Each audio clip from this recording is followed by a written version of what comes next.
হ্যাঁ, আপনার কাকে আটকে দিয়েছে? বৌমাকে?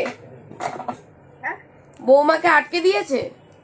হ্যাঁ হ্যাঁ হ্যাঁ, যে ওরা রাখতে দিচ্ছে না, বলছে মেয়ে আগে নাবার লোক ছিল। হ্যাঁ, আচ্ছা, হ্যাঁ,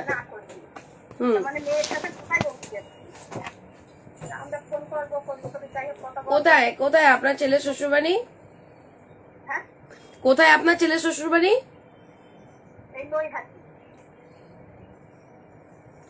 বিয়ে বিয়ে কি অনুষ্ঠান করে হয়েছিল না মন্দির থেকে?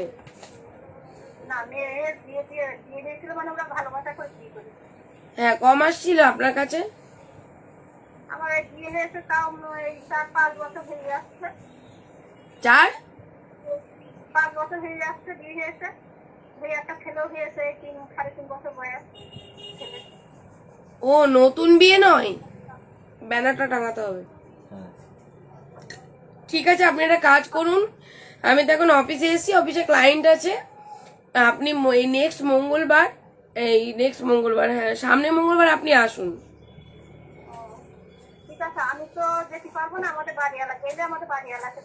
ঠিক আছে, তার আগে আমাকে ফোন করে নেবেন। হ্যাঁ, আমি কলকাতায় আছি তো, এই কাজ করি এখানে।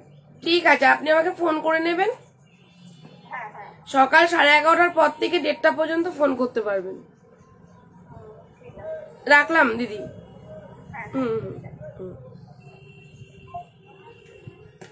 দরজাটা বন্ধ করো। সকলকে শুভ বিজয়ের শুভেচ্ছা, অনেক অনেক ভালোবাসা। সকল গুরুজনদের চরণে আমার বিনম্র সশ্রদ্ধ প্রণাম, বিজয়ের প্রণাম গ্রহণ করবেন আমার যারা গুরুজনরা রয়েছেন। আর আমার খুদে ফ্যানদের জন্য শুভ বিজয়ের প্রীতির শুভেচ্ছা, অন্তরের অন্তঃস্থল থেকে অনেক অনেক ভালোবাসা, দুহাত ভরা আশীর্বাদ। আমার সমবয়সী যারা রয়েছে তাদের জন্য বিজয়ের প্রীতির শুভেচ্ছা, অনেক অনেক ভালোবাসা, আর অনেক অনেক সবার জন্য। ঠিক আছে, আশা করি তোমরা ভালো আছো। আমি ক্লায়েন্ট আছে, আমি এখন কথা বলে নিই। ফোনটা খুব ডিস্টার্ব করছে, কজন আছে বুঝতে পারছি না।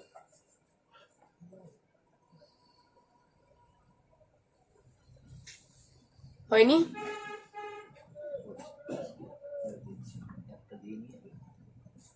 লাভলি শুভ দশমী দিদি, শুভ দশমী বোন। পিয়ালি সরকার দিদি শুভ বিজয়া, শুভ বিজয়া।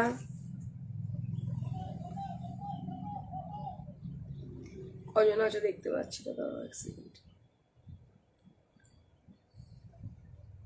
60 জন। থ্যাংক ইউ সৌরভ ভাই।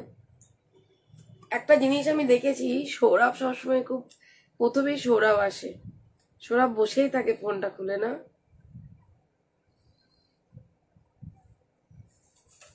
আমাকে চেম্বারে আসার কথা ছিল না, পরে বলবো কেন এলাম।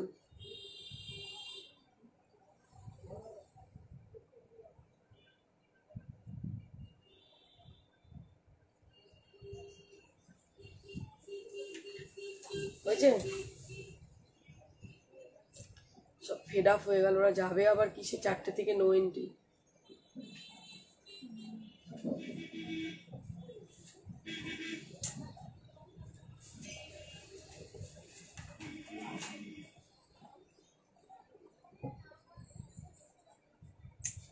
কজন এসছে?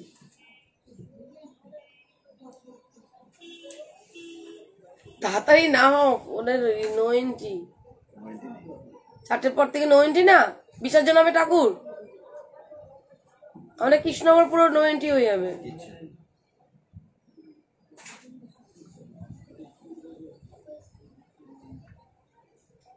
আর একটু দাঁড়ান,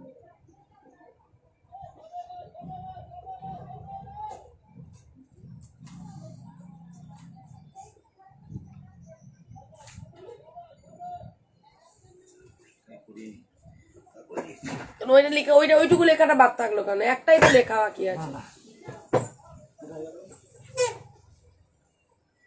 দরজাটা টানো, আর ধূপকাঠি একটু বাইরে দিতে হবে।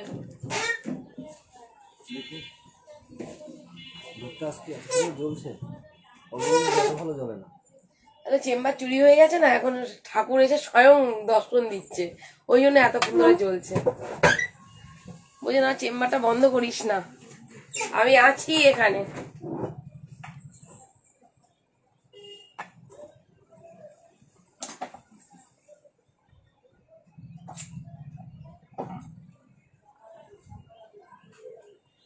দিদি আবার জগদ্ধাত্রী পুজোতে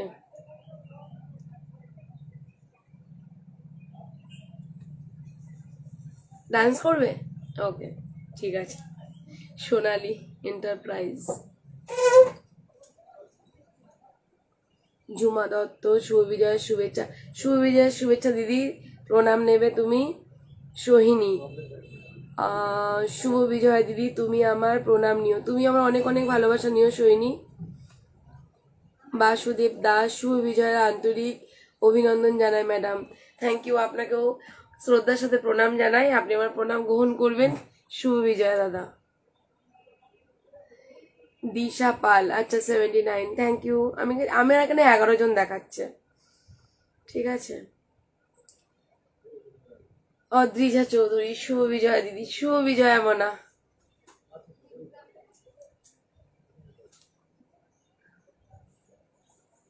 কিভাবে অদ্রিজাকে মনা বলে ফেললাম কেন? সেদিনকে ফোনে কথা হয়েছে না, ওই জন্য।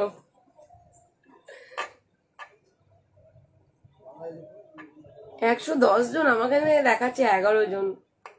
Thank you Sonali enterprise. আমি দিদি বলবো না বোন বলবো বুঝতে পারছি না আপনাকে। নামটা মনে হয় আজকে প্রথমেই পড়লাম।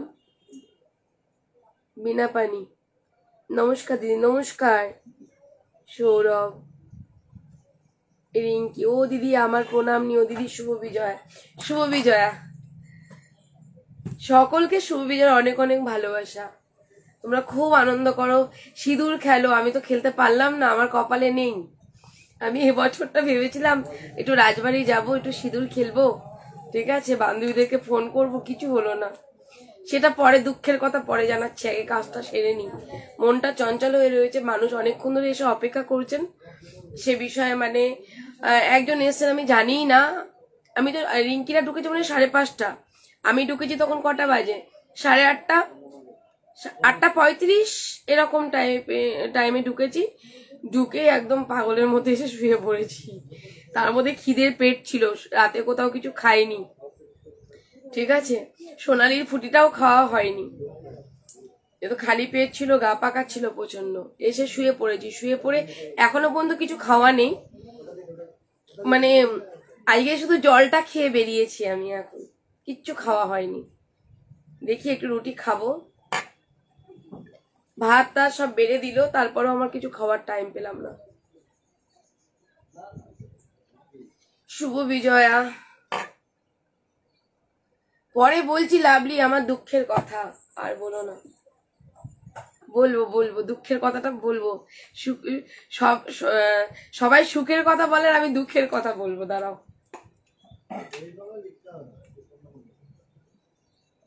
তুমি কেমন আছো বলো? পরিতোষ রাউত, ভালো আছি ভাই। মৃত্যুঞ্জয়, পাশের বাড়িতে কোনো বৌদি নেই, থ্যাংক ইউ মৃত্যুঞ্জয় ভাই।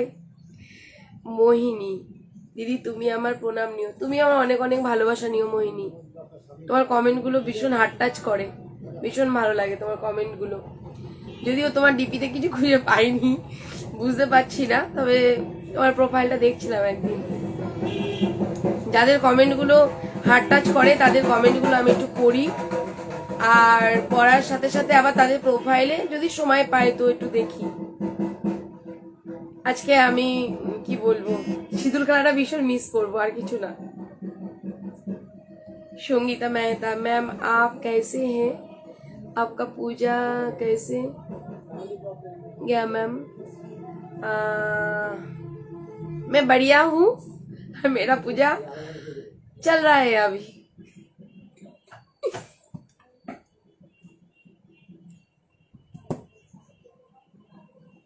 শুভ বিজয় দিদি, প্রণাম নিও দিদি ভাই। অতনু পাল নিলাম, তুমি আমার ভালোবাসা নিও অতনু। সোনালী এন্টারপ্রাইজ রে, আমি সোনালী গো, যাকে রুটি খাওয়ালে সুন্দর শাড়িটা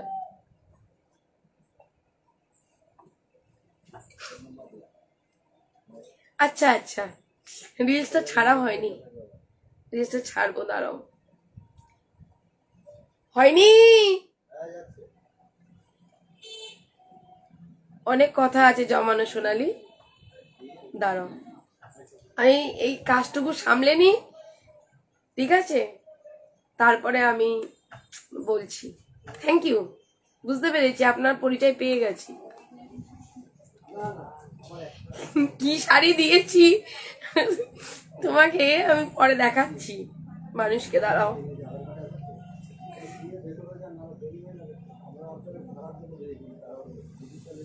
কারা দূর থেকে এসে? ক্যানিং দূর থেকে, সব থেকে। ক্যানিংটা আগে ছেড়ে দিই।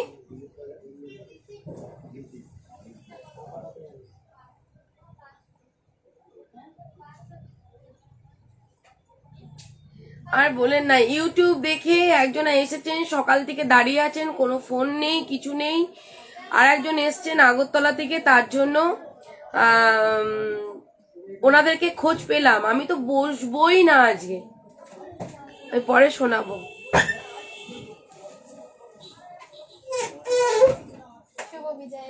তোমার জন্য এলাম, শুভ বিজয়া। কে কে এসছো? আমার মা এসছে, আমার বৌদি এসছে, পাশের বাড়ি দাদা। দেখো, ওই সিসি ক্যামেরায় উঠবে না তো ওনারা? সিসি ক্যামেরা কেউ উঠবে না, ক্যামেরা আমার দিকে ঘুরবে, তোমার দিকে কোনো মুখ ঘুরবে না। তোমরা ইউটিউব চ্যানেল থেকে এসেছো, তাই তো? হ্যাঁ হ্যাঁ, কারণ এখন যদি ভাইরাল হয় না আমার মানে অসুবিধা হবে। ভাইরাল, ভাইরাল জিনিসটা কি বলো তো, আমি একটু বুঝি না। ওই যে সবাই দেখে না, ওই জন্য। তো সবাই দেখলে ভাইরাল কাকে বলে? তা তো জানি না, কারণ আমি ফোন ইউজ করি না, তো আমি জানি না। সবাই বলে আমাকে একটু ভাইরাল করে দিলেন, ভাইরাল কাকে বলে? তা জানি না। হ্যাঁ, ওই সবাই আমি একটা ছবি সেলফি তুললাম, একটা ভিডিও ছাড়লাম, ভাইরাল হয়ে যাবো? মা, তাহলে ভাইরাল হওয়ার কারণ এবার আমি থাকে। বড় ফোন ইউজ করি না, তো আমার বড় ছোট বলতে কোনো ফোনই ইউজ করতে দেয় না। আমি ফোনের বিষয়ে এসব জানি না, এবার ডাকবো না। তোমরা যদি সবাই ভাইরাল হতো, তাহলে আমি কোন ভাইরাল হতাম জানো? সেটাই তো, হ্যাঁ, ভাইরালের উপরে ভাইরাল। ভাইরালের উপরে ভাইরাল। তাহলে ডাকো সবাই। সেটাই তো, হ্যাঁ।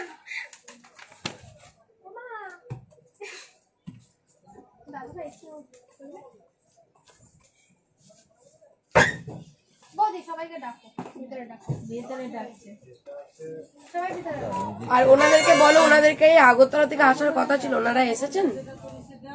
এ মা, পাগলের মধ্যে এটাকে মুড়াচ্ছি আমি।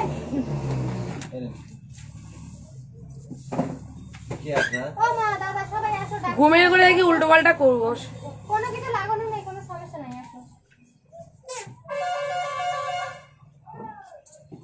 আপনাদের সমস্যা করা আমার কাজ না, আপনাদের সমস্যার সমাধান করা আমার কাজ।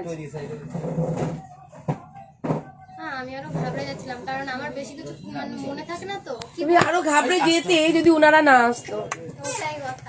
তোমার কপালটা ভালো, আর ওনাদের, তোমার জন্য ওনাদের কপাল ভালো। না দিদি, আমি দেখেছি, আমার তো ওয়াইফ তো দেখে না, আমি একটু রাত কালকে 2টো অব্দিও দেখেছি। আমাদের ওই ইতে সুন্দরবন গেছিলেন, ওই কি নাম একটা বেশ, সজল নাকি, তরুণ সজল। হ্যাঁ তরুণ সজল নিয়ে খুব, ওইটা দেখে আমি, মাওইমা বলেছিল ইতে যাবে। এবার এর মাওইমা হয় ওই ছেলেটার দিক দিয়ে, ওই ছেলেটার মামার মেয়েকে বিয়ে করছে আমার ভাই। কোন ছেলেটা?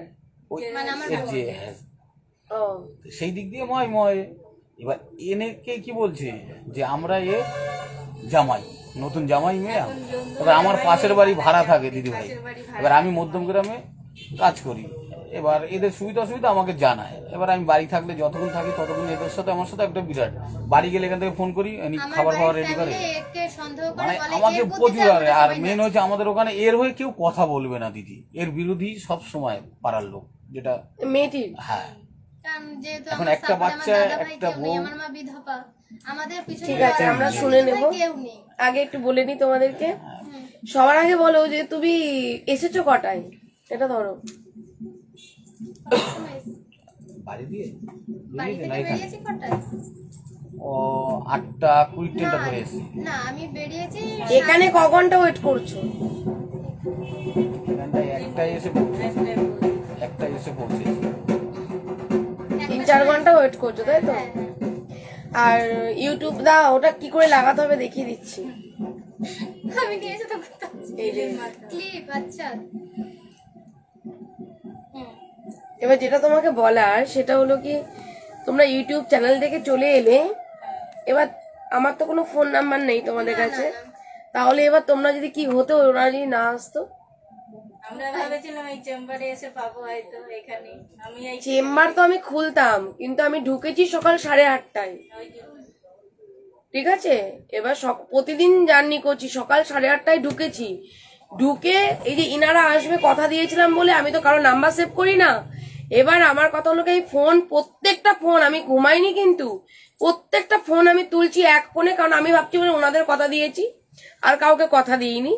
ওনাদেরকে আসতেই বলেছি আজকে, ওনারা বাইরে থেকে এসছেন, ওনারা বাইরে থাকেন, তো ওনাদের নাম্বার খুঁজে পাচ্ছি বলে প্রত্যেকটা ফোন রিসিভ করেছি। আর ওনাদেরকে আমি 8 ঘন্টার উপরে বুঝিয়েছি যে আপনারা চলে যান, আমি আজকে বসবো না, কিচ্ছু করার নেই, অনেক মানুষকে ফিরিয়ে দিয়েছি, আপনারাও চলে যান। তোমার বললো কি এখানে আরো লোক বসবে, আমি থাক, আমি তখন কিচ্ছু ওনারা করতে কথা পারবো বলছিল আপনার সাথে যখন হ্যাঁ। আমরা ঢুকছি। বলে এখানে আরো লোক অপেক্ষা করছে আপনার জন্য, 3-4 জন। আমি কি থাক, আমি কোনো কিছুই 3-4 জন অপেক্ষা করুক, যাই করুক, আজকে আমি অফিস খুলবোই না। আবার যাবো না যাই তো হোক, যাবোই না। যাবো না তো যাবো না। তখন বললো কি ওনারা তো কেউ ফোন করেনি আমাকে, তখন আমি তোমাকে ফোনটা নিলাম, হ্যাঁ তোমার জন্য এলাম যে ক্যানিং থেকে এসছো, আমি তো গিয়েছি অত দূর। আর সুন্দরবনের এটা তো হ্যাঁ, দেখেছি আমরা। মানে ব্যাপারটা হলো কি, তোমাদের প্রতি একটা কি বলে, সুন্দরবনের প্রতি একটা আলাদা ভালোবাসার ওই জন্মে গেছে, তো ওই জন্য ছুটে চলে এলাম। বলো, তোমার বিয়ের সমস্যা, পারিবারিক সমস্যা তো? হ্যাঁ। আচ্ছা, তুমি বলবে তোমার বিয়ে কত সালে হয়? আমার বিয়ে হয়েছে 2016 সালে। 2016 সালে। তখন আমার বয়স 18। 18 পূর্ণ হয়েছিল? তখন সবাই 18তে পড়েছি, আর তখনই আমার বিয়ে হয়েছিল। কেন? দেখাশোনা করে? প্রেম করেছিলাম, প্রেম করে বিয়ে করেছো, তারপরে তারপরে তো এই অনুষ্ঠান হয়েছিল? হ্যাঁ। ওই 18 বছর পূর্ণ না হতেই অনুষ্ঠান হলো? আচ্ছা, তারপরে? মানে প্রথমে আমরা প্রেম করতাম, তা প্রেম করতে করতে আমার বাড়িতে ফ্যামিলিতে বলেছিল যে ওই ছেলে আসতো, তা আমার বাড়ির ফ্যামিলির ওই ছেলে দেখে পছন্দ হচ্ছিল না, বলে কি তোকে এটা মা, হ্যাঁ। উনি পাড়া প্রতিবেশী, তা আপনারাই লাইভ দেখে ওনাদের নিয়ে এসেছেন, থ্যাংক ইউ। তা বলেছিল দেখ তো ওর থেকে ভালো বাড়ি, মানে তোর তো এখনো বিয়ের বয়স হয়নি, তা তোর বয়সটা হোক, তা তোর ওর থেকে ভালো ছেলের সাথে তোকে বিয়ে দেবো। বলছি না, আমার যাকে আমি ভালোবেসেছি ওকেই আমি বিয়ে করবো, এবার ওকে যদি আমি বিয়ে না করি তাহলে আমি কাউকে বিয়ে করবো না। এবার আমার বড় এসেছিল, এসে বিয়ে ঠিয়ে হবে না সেই শুনে, এবার আমার বাড়িতে এসে হাত ঠাত কেটে আমার মাকে অনেক কিছু করে ভয় দেখিয়েছে যে তোমার মেয়েকে যদি আমার সাথে বিয়ে না দাও তাহলে আমি তোমার সাথে এক্ষুনি, মানে তোমার সামনে হাত কেটে আমি সুইসাইড করবো। তা হাতও কেটেছিল, তা মা ওই দেখে বললো ঠিক আছে বাবা তুমি বাড়ি যাও, আমি কথা বলে দেখছি। তা সেই বুঝিয়ে বাড়ি পাঠিয়ে দিয়েছে। এবার তা আমার বাবাই নিয়ে রাগারাগি করতো, তা রাগারাগি করার পরে আমার বাবার অমত ছিল, তা তা ও কি করলো, তার কিছুদিন পরে আমার কাছে, মানে আমাদের বাড়িতে এসেছিল, রাত প্রায় অনেক রাতে এসেছিল, মানে রাতে আসার পরে আমার কাছে ছিল। এবার আমার বাবা দেখতে পেয়েছে, মাঝরাতে বাইরে উঠেছে, এবার দেখে কি আমার পাশে কেউ একটা রয়েছে। এবার সে তখন বিয়ে হয়নি? না। এবার বাবাও একটা ইসে পড়ে গেছে মান সম্মানে, যে আমার মেয়ের কাছে এসছে যে গেলে তাহলে তোর সাথে আমার বিয়ে দিতেই হবে। এবার সেই নিয়ে গেছে আমার শ্বশুর বাড়িতে প্রস্তাব নিয়ে। এবার প্রস্তাব নেওয়ার পরে ওই ওদের বাড়ি থেকেও অনেকে রাজি হয়নি, তারপর অনেক বোঝানোর পরে তারপর রাজি হয়েছে। এবার বিয়ের আগের দিন অবধিও আমাদের ভিতরে অনেক ঝামেলা অশান্তি হয়েছিল, বিয়ে দেবে না বলে রাজি ছিল না। তা বললো বিয়ের ডেট ঠেট সব যখন ফিক্সড হয়ে গেছে, বিয়ের নিমন্ত্রণ করা হয়ে গেছে, তা বিয়ে তো ভাঙা যায় না, এই তারিখে ওই ছেলের সাথে, ওই ছেলের সাথে না হলেও আমরা অন্য কোনো ছেলের সাথে দেবো। আর ওরা বলেছে যে ওই মেয়ের সাথে যদি না বিয়ে হয় তাহলে ওই তারিখে অন্য কোনো মেয়ের সাথে বিয়ে দেবে। এবার এইসব হওয়ার পরে অনেক সবাই অনেকে এসছে, আত্মীয় স্বজন এসে বোঝানোর পরে তারপর সেই ডেটে আমাদের বিয়ে হলো। এবার বিয়ে হওয়ার পরে বিয়ের দিন ও উপোস ছিল, আমিও উপোস ছিলাম। এবার ও একটু ক্লান্ত লাগছিল, এবার চোখ টোক লাল হয়ে গেছিল, আরো বেশি কালো। বিয়ে ক বছর? বিয়ে হয়েছে 8 বছর হয়েছে। 8 বছর, ঠিক আছে। আমি বিয়ের কথা আমার শোনা হয়ে গেছে। বিয়ের কতদিন পর সন্তান হয়েছে? বিয়ের 2 বছর পরে। 2 বছর পর। ছেলে না মেয়ে? ছেলে। একটা সন্তান? তারপরে তুমি কেমন আছো? ছেলের বয়স এখন 6 বছর। না এখনো সুখে নেই, বিয়ের 1 বছর পর থেকেই আমার সংসারে অশান্তি ঢুকে গেছে। কি নিয়ে? ওই যেহেতু আমার বাপের বাড়িতে কিছু দিতে পাইনি সামর্থ্য, আর দেনা পাওনা নিয়ে। ওরাও তখন কিছু চাইনি, বলেছে আমাদের কিছু লাগবে না, শুধু মেয়েটা হলেই হবে। কিন্তু এখন বিয়ে হয়ে যাওয়ার পর আমার জায়ের বাপের বাড়ি থেকে আমার জাকে অনেক কিছুই দিয়ে যায়, এরকম গয়নাগাটি, শাড়ি, বাসনপত্র, বাজার ঘাট সবই আমার বাপ, মানে জায়ের বাপের বাড়ি থেকে দিত। এবার আমাকেও দিত না, কারণ জয়েন্ট ফ্যামিলি ছিলাম, এক বাড়ি থেকে দিত সবাইকে, মানে আমাদের ভাগযোগ করে সবাইকে দিত। এবার আমার বাপের বাড়িতে কিছু দিত না, ওদের একটু হিংসা হতো যে আমার বাড়ি থেকে মানে বড় বউর বাড়ি থেকে সব দিচ্ছে, ছোট বউর বাড়ি থেকে কিছু দিচ্ছে না। তা এবার যদি হিংসে না বলো, রাগ হতো। ওই ওরকমই তোমার দিচ্ছ না বলে রাগ হবে, হিংসে কেন হবে? হিংসে থাকলে হয়। এবার ওই বড়দির বাড়ি থেকে সব দিত, আমার বাড়ি থেকে দিত না। এবার ওরা একটু রাগ ঠাক হতো। তা এরপরে ওই নিয়ে ঝগড়া হতো যে ছোট জনার বাপের বাড়ি থেকে দিচ্ছে, এবার আমার বাড়ি থেকে কেউ কিছু দিচ্ছে না বলে আমাকে সংসারের বেশি একটা আমাকে খাটিয়ে নিত, যে জিনিসপত্র দিয়ে দিচ্ছে না তাহলে যেটা কাজ হয় করে- আর কি। কাজ করে পুষিয়ে নি। এবার যা একটু কম কাজ করতো আমাকে দিয়ে বেশি কাজ করাতো, যদি বাজারে ঘাটে ভালো মন্দ হতো আমার ভাগে একটু কম দিত, ওরা একটু বেশি খেত। হুম আমি কিছু বলতেও পারতাম না, যেহেতু আমার বাপের বাড়িতে কিছু দেয়নি, গরিব। হুম তা যা দিত তাই খেতাম, অনেক রাত অব্দি কাজ করতাম।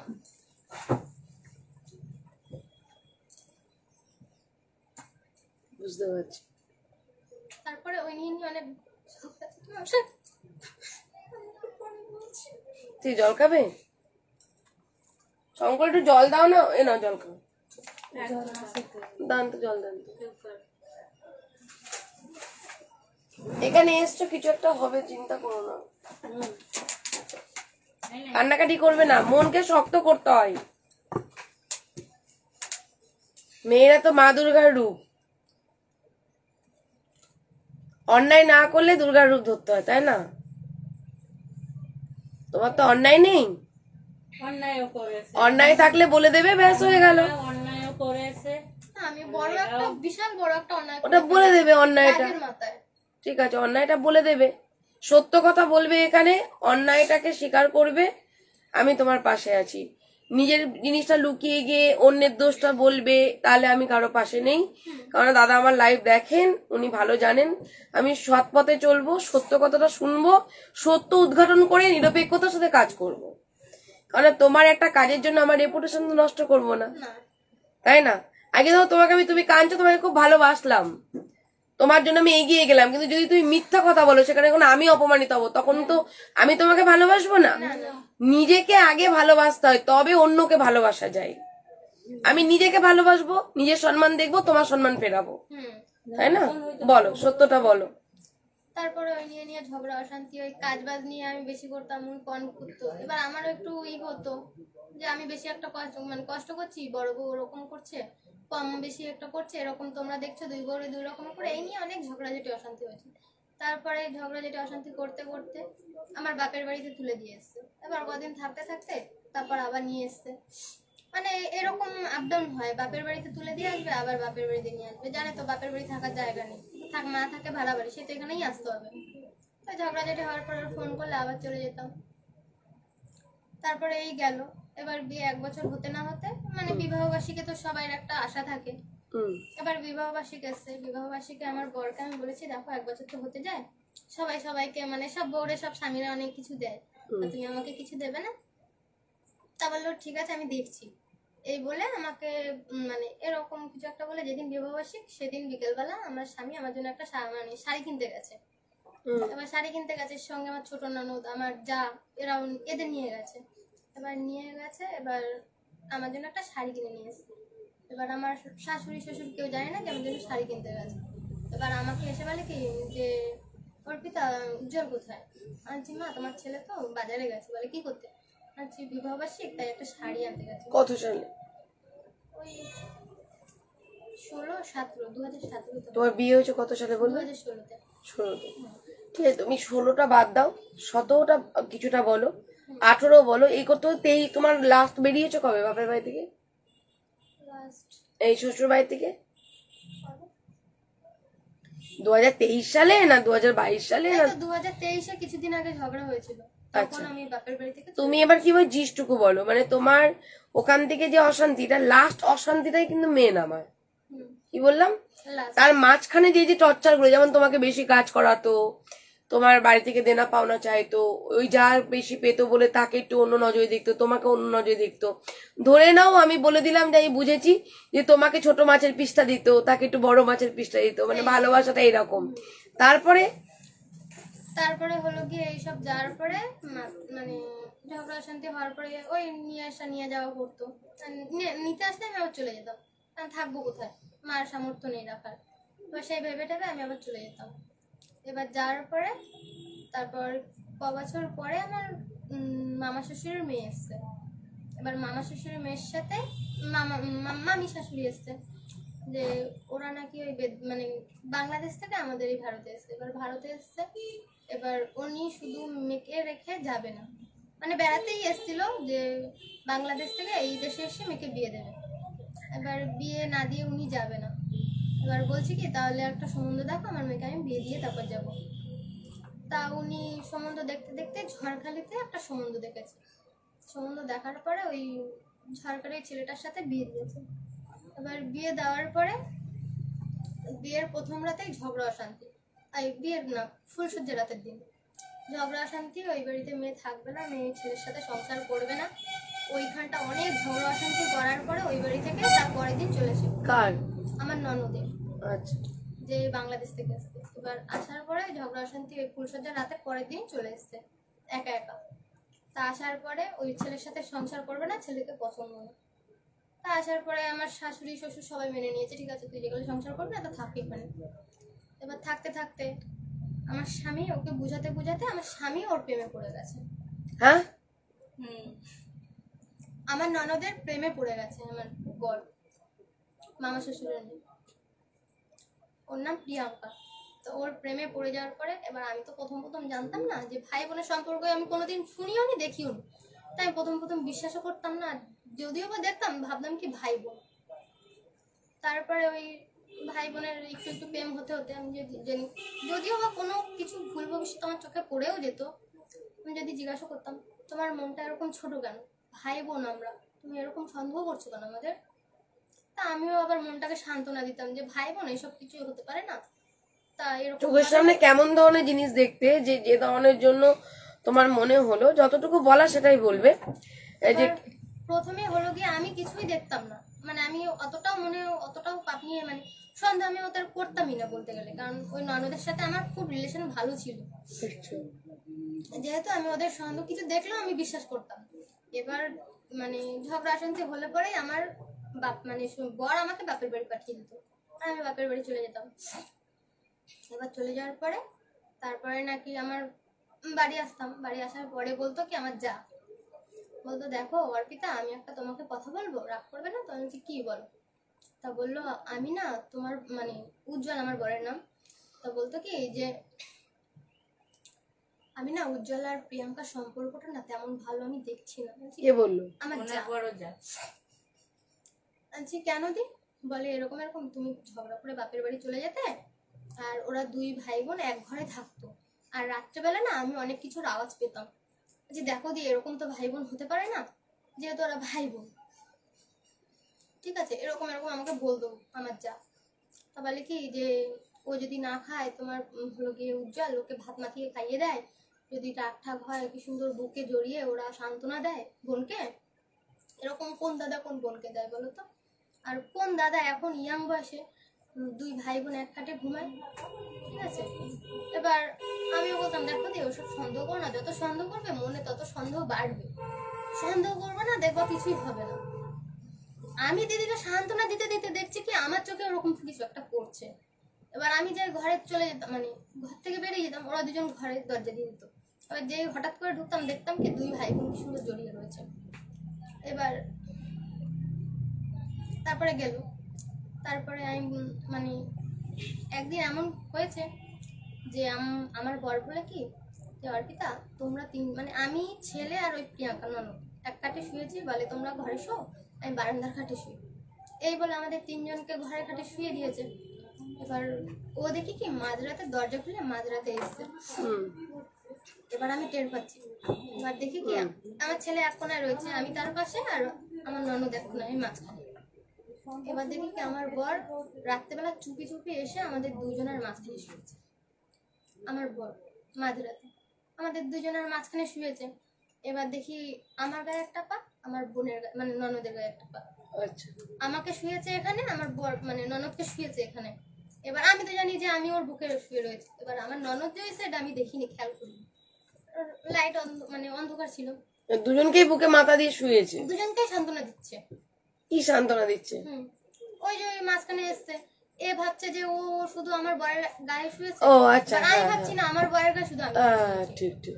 এবার দুজনকে ও ট্যাকল দিয়ে রাখছে। এবার কি মনে হলো, আমি লাইটটা জ্বালিয়েছি, এবার দেখি কি আমার ননদ ওর বুকের উপর শোয়া। এবার আমি পট করে উঠে গেছি, এবার উঠে আমি বাইরে চলে গেছি। এবার আমার পিছন পিছন আমার বড় গেছে। এবার বলে কি, আমি বলছি কি এটা কি হচ্ছে, তুমি আমার কাছে শুয়েছিস শুধু, তোমার বোনকে তোমার বুকে শোয়ালে কেন? এই নিয়ে আমি অনেক ঝগড়াঝাটি অশান্তি করেছি। এবার আমার বোনের বয়স কত? ওর এখন 21-22 হবে। এবার আমাকে সান্ত্বনা দিচ্ছে যে দেখো তুমি যেটা ভাবছো ওটা কিছুই না, ওটা আমার বোন, বোনের সাথে কি এরকম কিছু হতে পারে? ছোট বোনের নজরে দেখো, তুমি যেরকম তোমার দাদা আছে, তোমার দাদা নেই তাই তোমার দাদা সম্পর্কটা তুমি বোঝো না, যে তোমার দাদা নেই, আমরা 3 বোন। ঠিক আছে, হতেই পারে ভাই বোনের সম্পর্ক, রং যদি হয় তো হোক, আমি অতটা আর ই করিনি। এবার হতে হতে সেদিন রাত্রেবেলায় আমাকে বলে কি অর্পিতা আমি কাজে যাবো, 7টা বাজে ট্রেনে কাজে যায়। এবার আমাকে বলে কি অর্পিতা তুমি রান্না করে দাও। এবার আমি 4টের সময় উঠেছি, রান্না করবো। এবার উঠে আর ওই যে আমি বাইরে চলে গেছি রেগে, এবার ননদটাও তো রেগে গেছে যে আমি শুয়েছি, বৌদি দেখে নিয়েছে, তুমি মনে হয় বৌদিকে কিছু বলেছো, ও রয়েছে ওর ধান্দায়। এবার আমি এদিকে রাত্রেবেলা 4টের সময় উঠে রান্না করছি বাইরে, তখন চিৎকার। এবার দেখি কি ওরা 2 ভাই বোন মানে খাটের এত আওয়াজ হচ্ছে, মানে এ যদি রাগ ভাঙাতে যায় ও রাগ করে ওই মাথায় চলে যায়, ও রাগ মানে আবার যদি আমার বর ওই মাথায় রাগ ভাঙাতে যায় ও এদিকে চলে আসছে। এই হচ্ছে 2 ঘর মানে 4 দেওয়ালের মাঝখানে বসে আমি শুধু আওয়াজ পাচ্ছি রান্না করে। এবার আওয়াজ পাচ্ছি আর আমি তো কিছু বলতেও পারছি না, কিছু করতেও পারছি না। এবার আমি রান্না করছি আর কান্না করছি। এবার করার পরে আমাকে বলে কি অর্পিতা 1 গ্লাস দুধ গরম করে দাও। আচ্ছা কেন, কি হবে? বলে কি বোনকে ওষুধ খাও। আচ্ছা কিসের ওষুধ? বলে না ও খুব ক্লান্ত, হলে কি একটা ভিটামিন ওষুধ খাবো, তাহলে ওর শরীর স্বাস্থ্য ঘুমাচ্ছে না কদিন ধরে, ওর চোখে মুখে দেখো কেমন একটা ক্লান্ত ছাপ পড়ে গেছে, ও খাও। ঠিক আছে খাওয়াও। আমি ওই গ্লাসে করে দুধ গরম করে দিতাম, ও খাওয়াতো। এবার এসব হতে হতে এবার আমার একটু সন্দেহ হলো। হওয়ার পর আমার ননদকে বললাম, আমার ছোট ননদকে, যে দেখো দি এরকম এরকম আমি কিছু একটা সন্দেহ করছি, তোমার ভাই না মানে প্রিয়াঙ্কার সাথে তেমন একটা ভালোই করছে না, জানো তো। আমার যতটা সন্দেহ প্রিয়াঙ্কা, তোমার ভাই প্রিয়াঙ্কাকে ভালোবাসে। এবার যেই না আমার ননদকে বলছি, এবার ননদ তো আমার উপর রেগে মেগে উঠেছে, তুই তোর মনটা এত ছোট, ভাই বোনের ভিতরে তুই এরকম সন্দেহ করছিস, তোর মনটা পাল্টা। তারপর এরকম রেগে মেগে আমাকে মানে অনেক খারাপ কথা বলেছে, গালাগালি দিয়েছে, এমনকি আমাকে মারতে অব্দি উঠেছে। আমি সবজি কাটছি বটিতে, এবার আমাকে চেয়ার দিয়ে মারতে অব্দি উঠেছে আমার আমার ননদ, ছোট ননদ, যে এরকম ভাই বোনের ভিতরে সম্পর্ক তুই কেন বাজে করছিস, তুই ও আছে আমাদের বাড়ি আছে বলে তুই সহ্য করতে পারছিস না, যার জন্য তুই একটা ওর নামে বদনাম দেওয়ার জন্য, ওকে তাড়িয়ে দেওয়ার জন্য তুই রাস্তা পাচ্ছিস না, তাই এরকম একটা বদনাম তুলেছিস। আর ঠিক আছে তাও মেনে নিলাম।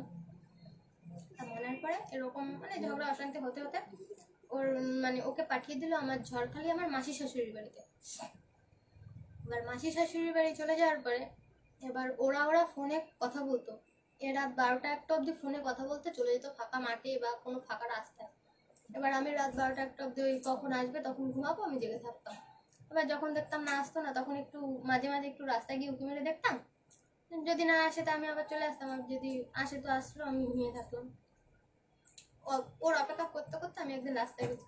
এবার রাস্তায় গিয়ে দেখি কি একটা গাছে হেলান দিয়ে সমানে কথা বলেই যাচ্ছে। আচ্ছা এত কথা, এত রাতে কার সাথে কথা বলে? এবার আমি লুকিয়ে লুকিয়ে শুনি কি প্রিয়াঙ্কার সাথে কথা বলছে। আচ্ছা, ও ঝড়খালি আর এই বাড়িতে আবার ফোনে কন্ট্যাক্ট হয়ে কথা বলছে। এবার আমি বলি কি তুমি এত রাতে কার সাথে কথা বলছো? হ্যাঁ বোনের সাথে কথা বলছো। আমি এত রাতে তুমি বোনের সাথে কি কথা বলছো?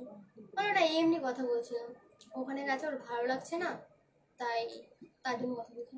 ঠিক আছে, তা তুমি এখন কি বাড়িতে যাবে না, শোবে না, না সারা রাত ধরে তোমার বোনের সাথেই কথা বলবে? না চলো যাচ্ছি। তখন আমাকে কত আদর, যাতে কোনো সন্দেহ না থাকে আমাকে তো আদর করছে।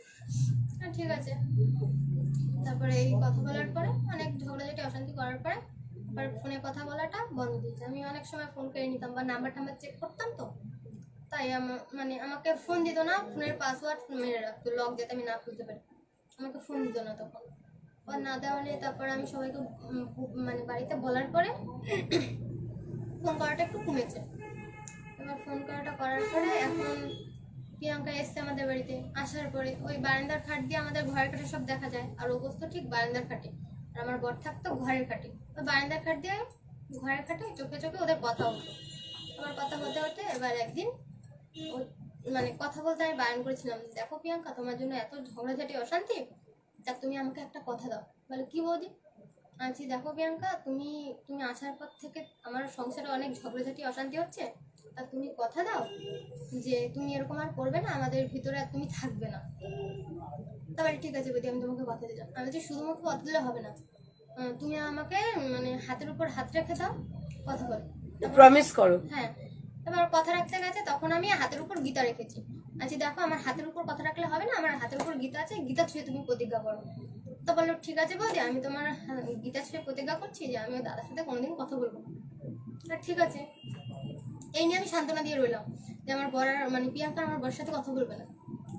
তাই এবার ওরা কথাও বলো না। এবার ওরা কি করলো বুদ্ধিমানি করে, চিঠিতে লেখালেখি করতো, চিঠিতে কথা বলতো। এবার এই নিয়ে চিঠি লিখেছে একদিন। এবার আমি দেখতে পেয়েছি লুকিয়ে লুকিয়ে। এবার যেই না দেখতে পেয়েছি, এবার আমি ওই চিঠিটা নেওয়ার জন্য হামলে পড়েছি ওর উপরে, যে প্রিয়াঙ্কা তুমি কি দিচ্ছ? বলে কিছু না বৌদি। আচ্ছা না আমাকে দেখাও। ও দেখাবে না কিছুতেই। তারপর ওই যুদ্ধ মানে অনেক সময় মানে হাতাহাতি করতে করতে এবার আমার বড় এসছে, আমার বড় আমার চিঠি হাতে দেবে না। এবার আমরা ওই তিনজনে নিয়ে একটা চিঠি নিয়ে হাতাহাতি করছি। এবার কারাকারি করছো? হ্যাঁ, ওরা দুজন দেবে না আর আমি নেব। এবার এই চিঠি নিয়ে হাতাহাতি করতে করতে আমার বড় আমার গলা টিপে ধরেছে। এবার গলা টিপে ধরার পর আমার চোখ লাল হয়ে গেছে। এবার আমি ডাকবো কারে কি, আমি ডাকার সাহস পাচ্ছি না। এবার কোনো রকম ওদের হাত থেকে চিঠিটা নিয়ে পায়খানায় চলে গেছি। নিয়েছো? আমি নিয়েছি, তাও নিয়েছি, হাল ছাড়িনি। এবার নিয়ে আমি পায়খানার ভিতর চলে গেছি।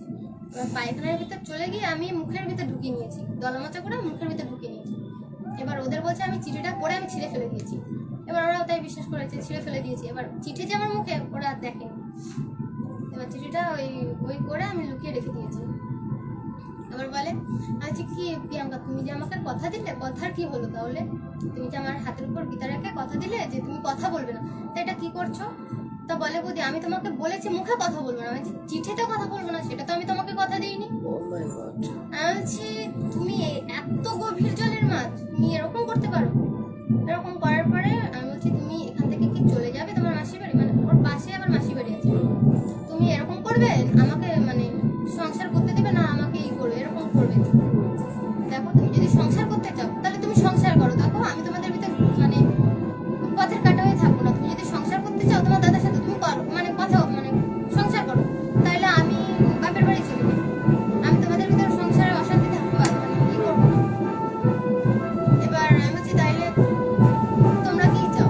বলে না বলি তোমরা সংসার করো, আমি মাসির বাড়ি চলে যাবো। এই বলে সেদিন ওর মাসির বাড়ি চলে গেল।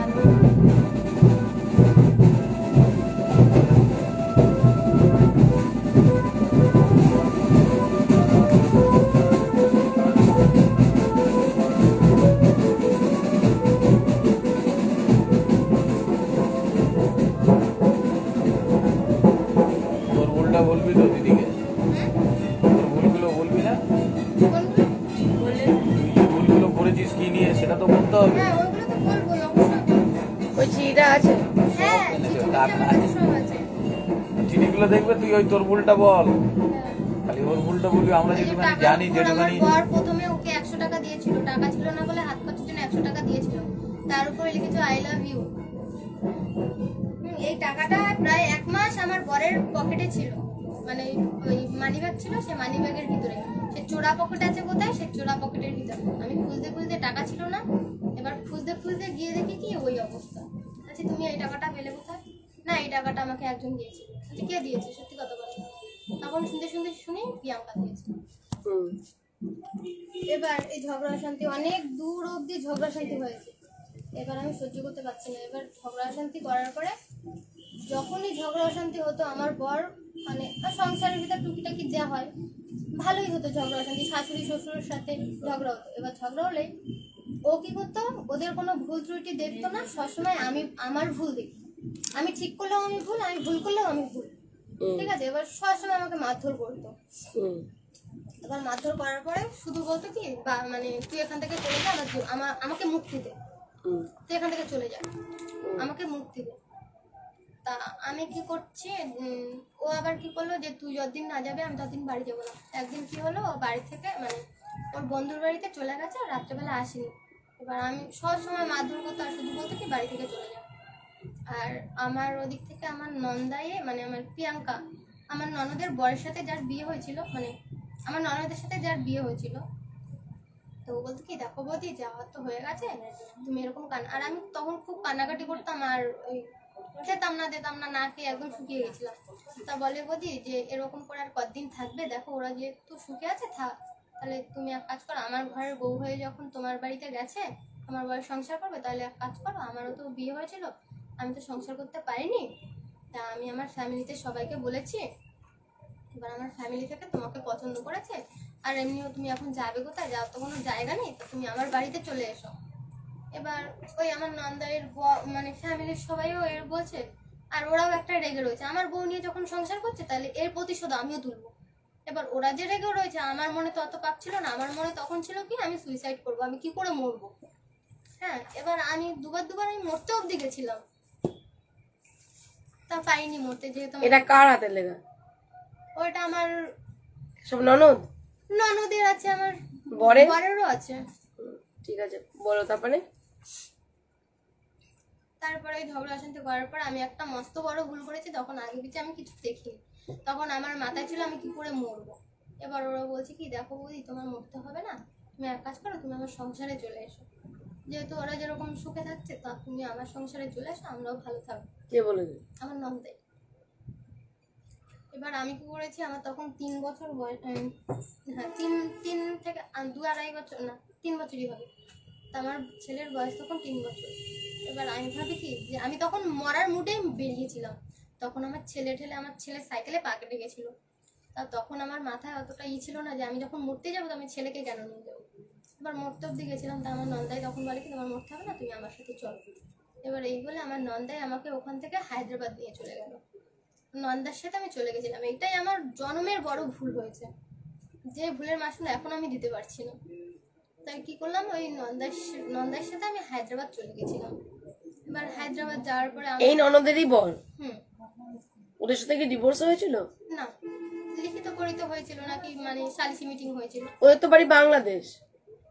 হ্যাঁ বাংলাদেশ। ওই ছেলেটা এখানে এলো কি করে? ছেলেটার বাড়ি ছেলেটা বাংলাদেশ না, না, ছেলেটার মেয়েটার বাড়ি বাংলাদেশ, ছেলেটার বাড়ি ঝড়খালি। হ্যাঁ আচ্ছা আচ্ছা। এবার আমার ভাসুর ওই মেয়েটার এখানে সব ডকুমেন্টস বানিয়েছে পয়সা দিয়ে, আধার কার্ড, ভোটার কার্ড, জন্ম কার্ড, স্কুল সার্টিফিকেট সব টাকা দিয়ে বানিয়েছে নকলটা। তাই নিয়ে হয়েছে। এবার আমার নন্দাই বললো বৌদি তোমার মরতে হবে না, তুমি এক কাজ করো, তোমার সংসারে চলে আসো, এখানে আমরা থাকবো না, হায়দ্রাবাদে চলে যাবো। এই বলার পরে বললো তোমার কিছু লাগবে না, তোমার শুধু একটা আধার কার্ডের জেরক্স নিয়ে এসো।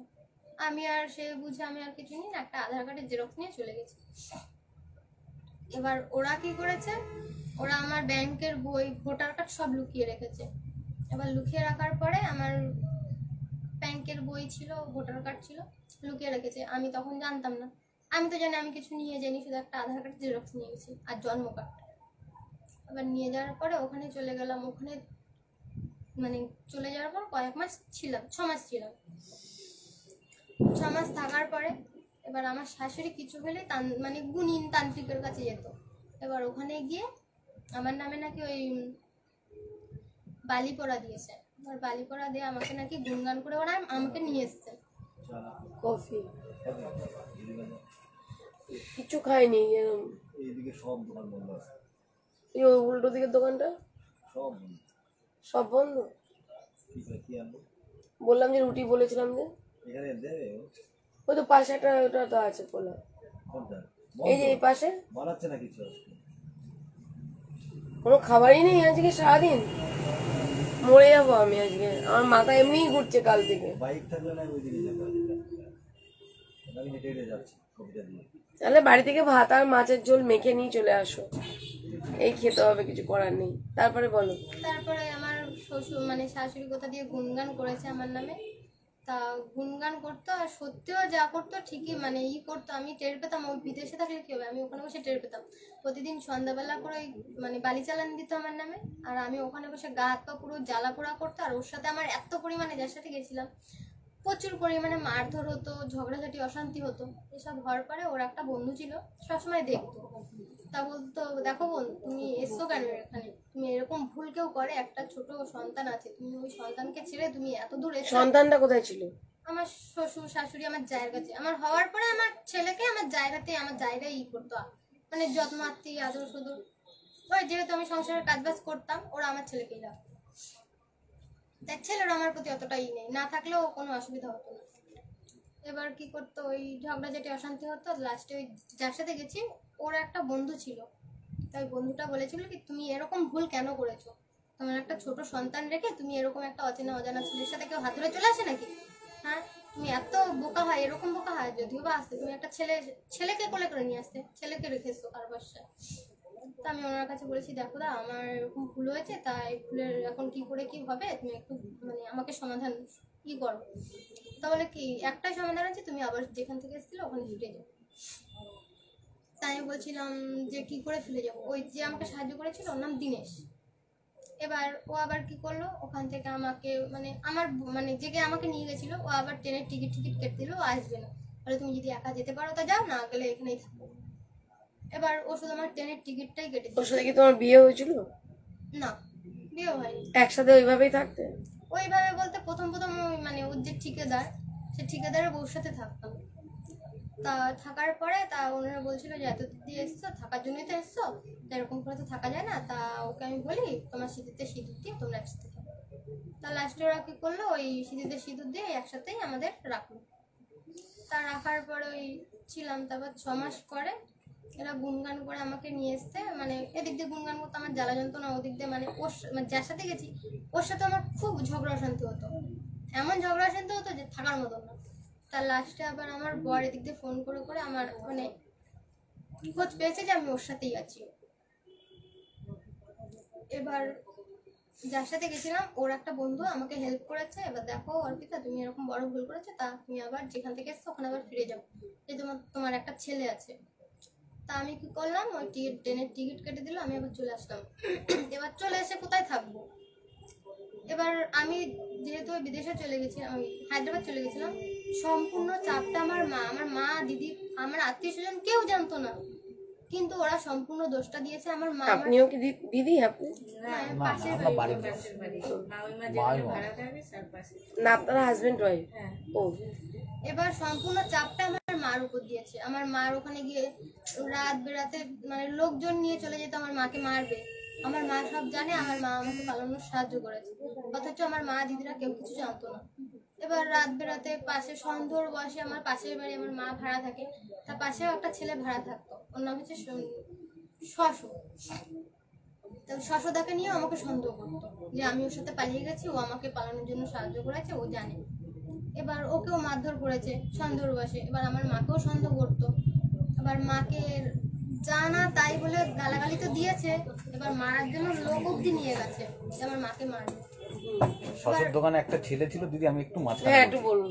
যেহেতু ও চলে গেছিল আমরা ছিলাম, আর আমার আমি বর বাড়ির আমাকে পাশে নিয়ে এক মিনিট সন্দেহ করে। ওই ছেলেটা আমার কাকার দোকান ভাড়া নিয়ে সেলুনে চুল কাটা, আর একটা ছেলে এইদিকে মায়াপুর না কৃষ্ণনগর এই দিকের একটা ছেলে ওর দোকানে কাজ করতো। এবার ওই ছেলেটা বাড়ি চলে এসছে ওকে বলে, এবার ও ভেবেছে কি যে শশো হেল্প করেছে ওই ছেলেটার সাথে, ও পালিয়ে এসে। এবার যখন আমার কাকার ছেলে আছে, বিলটেস আছে আমার কাকারও ব্যবসা, ওকে তখন ফোন করে যে ভাই তুই আয় তো, এরকম ব্যাপার। আর ওই শশোকে খুব মারধর করে রাত্রে, আমার কাছে মাইমা ছুটে, আমি রাত্রে বেরিয়ে দেখি ক্লাবের ছেলে ফেলে এসে মোটামুটি ওকে খুব মার মেরেছে, দোকান দিয়ে বাড়ি আসতে পারেনি, যে হোক মেরেছে। সহকারে কিছু করতে না, লাস্টে ওই ছেলেটা তারা এক মিনিট ওই ছেলেটাকে তারপরে ডাকে, বলছে তুই উজ্জ্বলের বউকে নিয়ে গেছিস, হেল্প করেছে ওই শশো। এইটা হচ্ছে ওদের টার্গেট, যে এই ছেলেটা নিয়ে চলে গেছে, ও দোকানদার, ও মালিক, তাহলে কর্মচারী যখন চলে গেছে তাহলে ওর সাথে ও চলে গেছে। এ যখন চলে গেছে ও তখন বাড়ি এসেছিল, ওর মার শরীর খারাপ নাকি এর জন্য। তা ওই ছেলেটার ইস্যু করে ওকে টর্চারিং করে, বহু টর্চারিং করে। তারপরে আমার যেহেতু কাকার দোকানে ওই ছেলেটা ভাড়া নিয়ে থাকে, আর আমার পাশেই ভাড়া থাকে, মাইমাও ছিল আর ওই ছেলেটাও ছিল। এবার পরের দিন আমার ওই ভাই এসে বলছে তুই উজ্জ্বল যে এই যে ওকে মারধর করালি, তুই কি জানিস ওর তোর বউকে ও নিয়ে গেছে, কোনো প্রমাণ আছে? ওর যে ছেলেটা নিয়ে গেছে কোনো প্রমাণ আছে কি? তুই যে এই মারধর করলে এই ছেলেটাকে কি করলি অবস্থা? আমার ওখানে দোকানদারি করে, আমরা ভাড়া দিয়েছি দোকান, তাহলে আমাদের তো বলতে পারতি, তুই যে এই পার্টির লোকজন নিয়ে এসে মারধর করলি, এটা তো ঠিক না। এটা কিন্তু মাঝখান দিয়ে ও মিস্টেক করে যাচ্ছে, ওর সব খেয়াল থাকে না, খুবই এইভাবে। এবার বল, এটা খেয়াল আছে? ওই ছেলেটাকে তো করেছিল, এটা তো বলবি। তুই ছিলি না, তা শশদাকে তো ডাইরেক্ট শশদাকে মেরেছে, কিন্তু ওই ছেলেটা ভেবেছে ওই ছেলেটা নিয়ে শশদা হেল্প করেছে তোদের পালিয়ে যাওয়ার জন্য, যেটা আমরা জানি, যেটুখানি আমাদের। যে এরপর আমি তো এদিকে জানি না, আর আমি যে গেছি কেউ জানে না, আমার বাবা আমার মা দিদিরা বলো কেউ জানে না, আমি নিজেও জানতাম না আমি আজকে চলে যাব, এগুলো হঠাৎ হয়ে গেছে। এবার আমি চলে আসার পরে ওইখান থেকে ওর বন্ধু মানে আমি যার সাথে গেছিলাম ওর বন্ধু আমাকে আসার জন্য হেল্প করেছিল। এবার আমাকে এসে হাওড়া থেকে এসে আমাকে নিয়ে গেছে। এবার কোথায় যাব কি করবো, এবার যদি আমি একা একা ওই বাড়িতে উঠি আমাকে মাটিয়ে মানে আমাকে মেরে ধরে আমাকে শেষ করে দেবে, সে ভয় তো আমি যাইনি। এবার আমি দাদাকে বলেছি, দেখো দা আমি তো খুব বিপদে পড়েছি, এখন যদি একা একা যাই তাহলে তো আমাকে মারধর করবে, এখন তুমি আমাকে বাঁচাও, যেহেতু তুমি আমাকে আসার জন্য হেল্প করেছো তুমি আমাকে বাঁচাও। এবার ওরা কে আসার জন্য হেল্প করেছিল যাওয়ার জন্য? মানে ওই হায়দ্রাবাদ ওটা অন্য দাদা, হ্যাঁ কিন্তু শশদা না, না না না যে শশদা মার খেলো। হ্যাঁ এবার মানে আমি যে নন্দার সাথে গেছিলাম ওইখানটা বসে ওই আমার শাশুড়ির দিক দিয়ে বালি চালান দিত, গুনগান করতো বলে আমার ওদিকে ঝগড়া হতো ওর সাথে। এবার ওই ঝগড়াঝাটি অশান্তি দেখে যার সাথে গেছিলাম সে নন্দাইয়ের একটা বন্ধু আমাকে আসার জন্য হেল্প করছিল, ওর নাম দীনেশ। এবার ওই দীনেশ দা আমাকে হেল্প করলো। এবার আমি ওই দাদাকে বলছিলাম, দেখো দা আমি কোথায় কি যাবো, আমার তো যাওয়ার জায়গা নেই, এবার যদি আমি একা একা যাই তাহলে আমাকে তো মেরে ফেলবে, এবার আমি কোথায় কি যাবো, তুমি আমাকে সাহায্য করো। এবার ও দিশা পিসা না পেয়ে ও কি করলো, ওর মামার বাড়িতে আমাকে নিয়ে গেল। ওই দিনেশের মামার বাড়ি? হ্যাঁ ওর মামার বাড়িতে আমাকে, এটা কত সালে, কবে, সালটা তো আমার মনে নেই, কত বছর আগে? 3-4 বছর আগে হবে। 3-4 বছর ভাই ওখান দিয়ে চলে গেছো, ওখান দিয়ে আইসো। মানে এখানে এখন যে চলছে 2023, আর তখন আমার কোথায় গেছিলি? আজ থেকে 2000 মানে 2000-এ গেছিলি না, তা জানি না, 2020-তে গেছিলি? আজ থেকে 2-3 বছর হয়ে গেছে, হ্যাঁ, বছর 2-3 হবে। হ্যাঁ, আমাদের বাবুটা হয়ে মারা গেল। বা বছর 3 হয়েছে, বছর 3 3 আগে। বছর, 3 বছর দিদি, 3 বছর।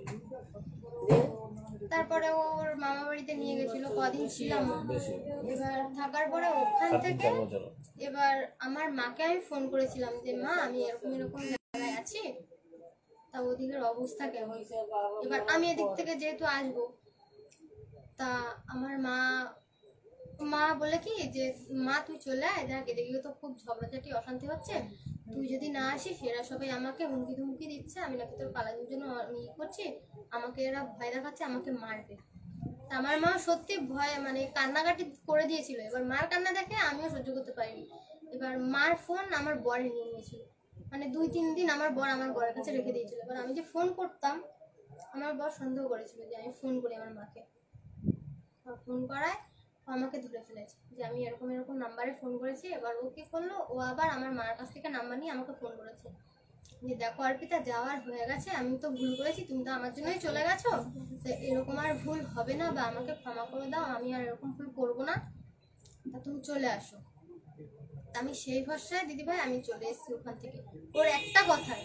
এবার চলে আসার পরে এখন ও আমাকে যে মানে হেল্প করেছে, ও আরো আমাকে ওর সাথে সন্দেহ করে ওর সাথে আমাকে ফাঁসিয়ে দিচ্ছে যে দেখো তুমি আমার বউকে নিয়ে গেছো, তুমি আমার বউকে সংসার করতে চাও, তুমি আমার বউর সাথে প্রেম করো, তুমি আমার বউকে কি চাও, তুমি যদি চাও তাহলে আমার বউকে তুমি নিয়ে নাও।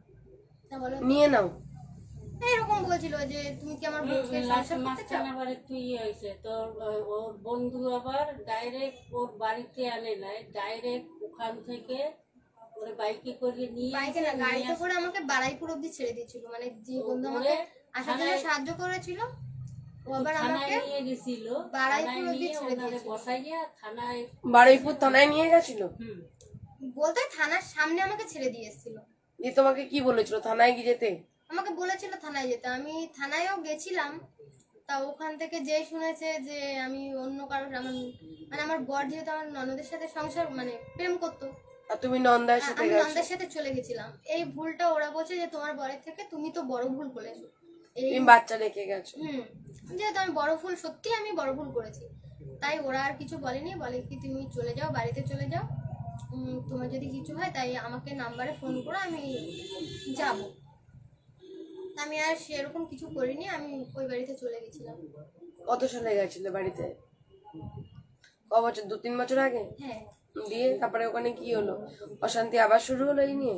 অশান্তি বলতে ও আমাকে নিয়ে গেছে, নিয়ে যাওয়ার পরে ওই ছেলে আমাকে দিয়ে গেছিল, মানে ওই দিনেরটা আমাকে হেল্প করেছিল। এবার ওকে আমি সত্যি কথা বলতে ওখান থেকে এসেছিলাম, আসার পরে ওই দাদাকেও আমার খুব ভালো লেগেছিল, তা আমি আর বলিনি কাউকে কিছু। আমার বর বলে কি তুমি ওকে ভালোবাসো? আমি বলছিলাম হ্যাঁ আমি ওকে ভালোবাসি, কিন্তু আমাকে ভালোবাসে না, যেহেতু আমি একটা পরের বউ। যদি আমাকে ভালোই বাসবে তাহলে ও তোমাকে দেবে কেন? এবার ওই দাদাকে ফোন করে বলে কি তুমি কি আমার বউকে ভালোবাসো?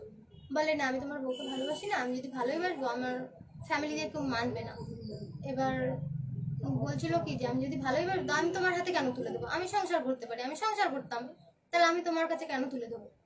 আমি একটা বউ শুদ্ধ, আমি একটা মানে একটা ছেলে শুদ্ধ, আমি আর বউকে নিতে পারবো না, যার জন্য আমি তোমাকে তুলে দিয়েছি। আমি কেন নিতে যাবো পরের বউ?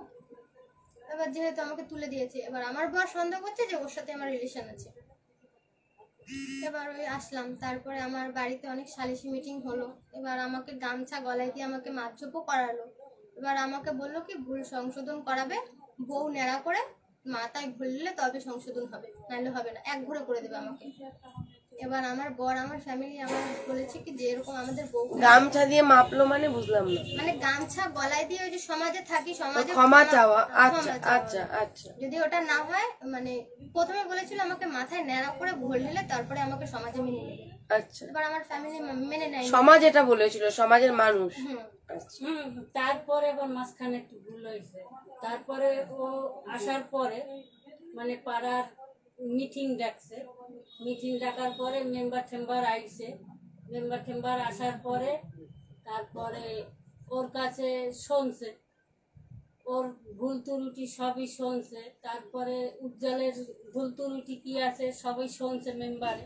শোনার পরে ও জামাইকে বলছে যে উজ্জ্বল তুই কি এই বউ নিয়ে সংসার করবি? তা ও বলছে যে হ্যাঁ আমি সংসার করব। তা কিরকমের করব? যদি ওর বাবা এই মা ওর দিদি বোনাই যদি সম্পর্ক রাখে তাহলে আমি সংসার করব না। মানে আমার সাথে যদি সংসার করতে চায় তাহলে ফ্যামিলির কারোর সাথে সম্পর্ক না রাখে তাহলে আমি পরে নিয়ে সংসার করব। তা ও বলছে যে না তাহলে ঠিক আছে, আমি আমার মা বোন দিদিগো আমি সম্পর্ক রাখবো না, আমি তোমারে নিয়েই সংসার করব। এ পাওয়ার পরে তা মেম্বার আবার বলছে যে ঠিক আছে তাহলে ও সম্পর্ক যখন না রাখবে তাই তুমি বউ নিয়ে ঘরে চলে যাও। তা বলার পরে ওরে নিয়ে চলে গেল ঘরে, আর আমার মনে আমি আবার ঘরে চলে এলাম। ওই হইতে মোটমাট 1-2 বছর ধরে আমার সঙ্গে বা আমার মেয়েদের সঙ্গে জামাইয়ের সঙ্গে কোনো সম্পর্ক রাখিনি। আর যদিও বা লুকিয়ে লুকিয়ে কথা বলতাম তাহলে ঝগড়া অশান্তি শুরু করে দিত, আর বলতো কি আমার মা আমাকে বুদ্ধি দেয় সংসারে অশান্তি বাঁধানোর জন্য, আমার মা নাকি আমাকে বুদ্ধি দেয়। লাস্ট অশান্তি মাথায় গোলডালা চুলটা কাটা ওটা কে বাধা দিল? আমার বডি আমার ওই যেহেতু আমাকে বলেছিল যে তুমি আসো তোমার গায়ে আমি হাত দেওয়াবো না, কেউ তোমাকে করতে পারবে না, সেই জন্য সেই কথাটা রেখেছিল যে তোমাকে কেউ কিছু করবে না, তা তুমি আসো। আর আমার মানে ওই পাড়ার সব বিপক্ষে মানে আমার বিপক্ষে ছিল সবাই, আমার স্বামী আর আমার ফ্যামিলির লোক আমার পাশে ছিল। ফ্যামিলি বলতে বাপের বাড়ি না শ্বশুর বাড়ি। এবার ফ্যামিলির লোক তোমার পাশে ছিল? তখন ওই যে ভুল করে চলে গেছিলাম, আবার নিয়ে এসছে যেহেতু আমি সংসার করবো বলেই এসেছিলাম। তা ওরা বলছিল এই বউ নিয়েই যখন আমি সংসার করবো তা আমি কেন বউকে অপমান করতে দেবো? তা আমার মানে বউকে নিয়েও সংসার করবো, কিন্তু এই মাথা নেড়া তারপরে গামছা গায়ে দিয়ে ক্ষমা টমা এসব আমি কিছু চাবো না। তাই এই সমাজ মেনে নিল তোমার বরের কথাটা? এবার বরের কথাটা মানতে বলতে ওই গ্রামের ওই এক ঘরে টাইপের করে দিল ওদেরকে। হ্যাঁ আমাদের ফ্যামিলি শুধু সবাইকে তোমার জন্য। হ্যাঁ এবার আমাকে কেউ মানে আমাদের ফ্যামিলিতে কেউ আসতো না, আগে সবাই আসতো এখন আর আসে না, ওই গন্ডগোলের পর দিয়ে আসতো না। তা মাঝে কয়েক মাসের জন্য বন্ধ ছিল, তারপরে আবার সবাই দেখি আসে গল্প টল্প করে, আবার সে আগের মতন হয়ে গেছে। এবার হয়ে যাওয়ার পরে আবার আমরা সংসারে ঠিকঠাক ছিলাম। এবার ঠিকঠাক হতে হতে এবার আমার ননদের বিয়ে হয়েছে, ওই যে ননদ প্রিয়াঙ্কা যাকে নিয়ে সংসারে এত ঝগড়াঝাটি অশান্তি হয়েছিল, ও আবার কি করলো, ও আবার অন্য ছেলেকে ভালোবেসে আবার ও আবার বিয়ে করলো তার পাশের গ্রাম সামনের গ্রামে, ওই আমাদের ভেতরিয়ার ভিতরে পাশে সামনের মানে সামনের গ্রামে ও বিয়ে করলো। এবার বিয়ে করলো ও সেই 2-1 বছর পরে আবার এসেছিল ওর বরকে নিয়ে, ওর ছেলেকে নিয়ে আবার আপ ডাউন শুরু হয়ে গেছে। আবার যে আসা যাওয়া শুরু হয়ে গেছে, আবার সে আমাদের ভিতরে ঝগড়াঝাটি অশান্তি শুরু হয়ে গেছে। মানে আমার লাস্ট অশান্তি কি নিয়ে হলো? লাস্ট অশান্তি হলো গিয়ে আমার বর, লাস্ট অশান্তি কি নিয়ে শুরু হলো, কবে শুরু হলো, তুমি তারপরে বাড়ির বাইরে এলে কি করে সেটা বলো। এখন কেমন আছো? এখন আমার বর হলো গিয়ে লাস্ট কবে বাড়ি থেকে বেরোলে, কি নিয়ে বেরোলে? এখন তো বাড়িতেই থাকে, এখন বাড়িতেই আছে। তো শ্বশুরবাড়িতেই আছো, শ্বশুর বাড়িতেই আছে। তাহলে এখন প্রবলেমটা কি? এখন প্রবলেম হলো কি আমার বর মাঝখানে ওই অনেক টাকা ঋণী হয়ে গেছে। মানে ও বন্ধন দিয়ে টাকা তুলে ওর দিদিকে, জামাইবাবুকে দিত, ছোট দিকে দিত, বর দিকে দিত, বন্ধুদের তুলে তুলে দিত। এবার বন্ধন দিয়ে টাকা তুলে তুলে অনেক টাকা ঋণী হয়ে গেছে। এবার আমি যখন চলে গেছিলাম তখনও নাকি আমাকে খোঁজার জন্য অনেকের অনেক টাকা খাইয়েছিল। এইদিকে ওর ঋণ হয়ে রয়েছে। এবার বন্ধন দিয়ে আমার বড় ননদকে ৭৫,০০০ টাকা তুলে দিয়েছে। এবার ছোট ননদ বাড়ি ঘর তুলবে, পাকা করবে। এবার ছোট ননদকেও নাকি অনেক টাকা তুলে দিয়েছে। এবার ওর মাথায় প্রায় 2,80,০০০ টাকা ঋণী।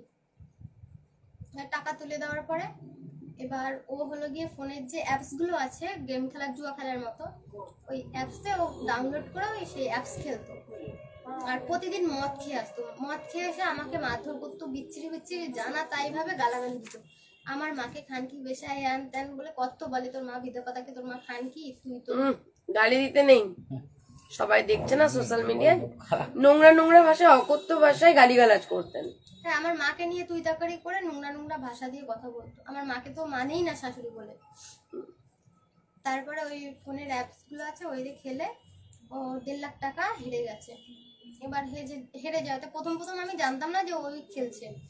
এবার দেখতাম কি ও একা একা ফাঁকা জায়গায় বসে এক জায়গায় বসে বসে ও খেলতো। এবার যদি আমি সামনে যেতাম ও আমাকে ওখান থেকে তাড়িয়ে দিত, রেগে যেত। এবার তাড়িয়ে দেওয়ার পরে আমি বাড়ি চলে আসতাম। তারপরে মানে একদিন আমাদের কলসি ফুটো হয়ে গেছিল। মানে একদিন না, অনেকদিন ধরে আমাদের কলসি ফুটো। তার জল আনতে গেলে ওই হাফ জল আনতে আনতেই পড়ে যেত। এবার ও এখানে বসে গেম খেলছিল ওই গেমগুলো। এবার আমি কল থেকে আসার সময় জল আনছিলাম আর ওর সামনে দাঁড়িয়েছি। এবার ওই ফুটো কলসি দিয়ে ওর পায়ে জল পড়েছে। এবার জল যে পড়েছে রেগে গেছে। এবার আমি বলছি দেখো অনেকদিন ধরে তো কলসিটা ফুটো হয়ে রয়েছে। এই নিয়ে অশান্তি? এই টুকিটাকি নিয়েই অশান্তি। লাস্ট অশান্তিটা কি নিয়ে? লাস্ট অশান্তি ওই যে টাকা নিয়ে। ওই ফোনে অ্যাপস খেলে ও মানে হেরে গেছে 2,80,০০০ টাকা ওর মাথায় ঋণী। এবার 1 লাখ কত হাজার টাকা হেরে গেছে। তা ওই হেরে যাওয়ার পরে সংসারে বাজার ঘাট মানে কিছু করতো না। এবার আমি কিছু বললেই আমাকে মারতো, প্রচুর মারতো। এবার রাস্তাঘাটে যেখানে পারতো, মানে যেখানেই ঝগড়া হতো সেখানে বসে আমাকে মারধর শুরু হয়ে যেত। এবার আশেপাশ দিয়ে ঠেকাতে আসতো। আসার পরে মানে ঠেকিয়ে আমাদের শান্ত করে আবার যে যার ঘরে চলে যেত। এবার ঠেকিয়ে এবার মানে মারধর করেছিল। এবার মারধর করার পরে আমি লাস্ট ওই বাপের বাড়ি চলে গেছিলাম রাগ করে, যে এরকম খেলছে, রাগ করে বাজারঘাট করছে না, টাকা নেই, রাগ করে ওই বাজারঘাট করছে না। এবার দিনের পর দিন যদি মানে চাল নাই হয়, রান্না হয়। কফিটা এনে রেখে রাখো, তারপরে বাজারঘাট ওটা এনে রাখো, শুধু কপিটা আমাকে দাও, আমি টাকাতে পারছি না। বাজারঘাট করতো না, দিনের পর দিন না খেয়ে থাকতাম। এবার কতদিন আর না খেয়ে থাকবো। এবার না খেয়ে আর পারতাম না। আর লাস্টে আমি আমার মার কাছে চলে যেতাম, পাশাপাশি মার বাড়ি। এবার ওই মার বাড়িতে আমি খেতে চলে যেতাম। এবার খেয়ে দিয়ে আবার চলে আসতাম। আর ও কি করতো, দাদার ঘরে খেত। এবার দাদার ঘরে খেত, আমি আমার মার বাড়িতে চলে যেতাম। এরকম কতদিন খাবো। এবার লাস্টে ওই ঝগড়াঝাটি অশান্তি হওয়ার পরে আমি মার কাছে প্রায় 10-12 দিন 15 দিনের মতন ছিলাম। এবার বাপের বাড়িতে থাকলে কি হবে, বাপের বাড়িতে এসে ঝগড়াঝাটি অশান্তি করতো। এবার ওই মাঝরাতে 3 টাকা তো অর্পিতা আসবি তুই বাড়ি, মানে এরকম ঝগড়াঝাটি অশান্তি করছি, বাড়ি চল। বলছি বাড়ি গিয়ে কি হবে, সেই তো তুমি আবার আমাকে না খেয়ে রাখবে, মারধর করবে কিছু হলে। আমি বাপের বাড়ি আছি, ভালো আছি। কিন্তু বাচ্চার কথা তো একবারও শুনলাম না। তো বাচ্চা নিয়ে আমি চলে এসেছিলাম। না, এই যে এত যে স্টোরিটা হলো, মানে তোমার যে লাইফে যে ঘটনাটা সত্যটা তুলে ধরছো, কিন্তু বাচ্চাটার কথা তো, বাচ্চাটাকে খাওয়াতে কখন, বাচ্চাটাকে কি করতে, একবারও বাচ্চার কথাটা শুনলামই না। বাচ্চার বয়স কত? বাচ্চার বয়স এখন 6 বছর বয়স। ওর তো কথাই কিছু শুনলাম না। মাঝখান দিকে ও কি করে, ওর লাইফটা কি করে কাটতো? ওই তো আসার পরে বাচ্চা আমার কাছে দিল, বাচ্চা এবার আমার কাছেই থাকতো।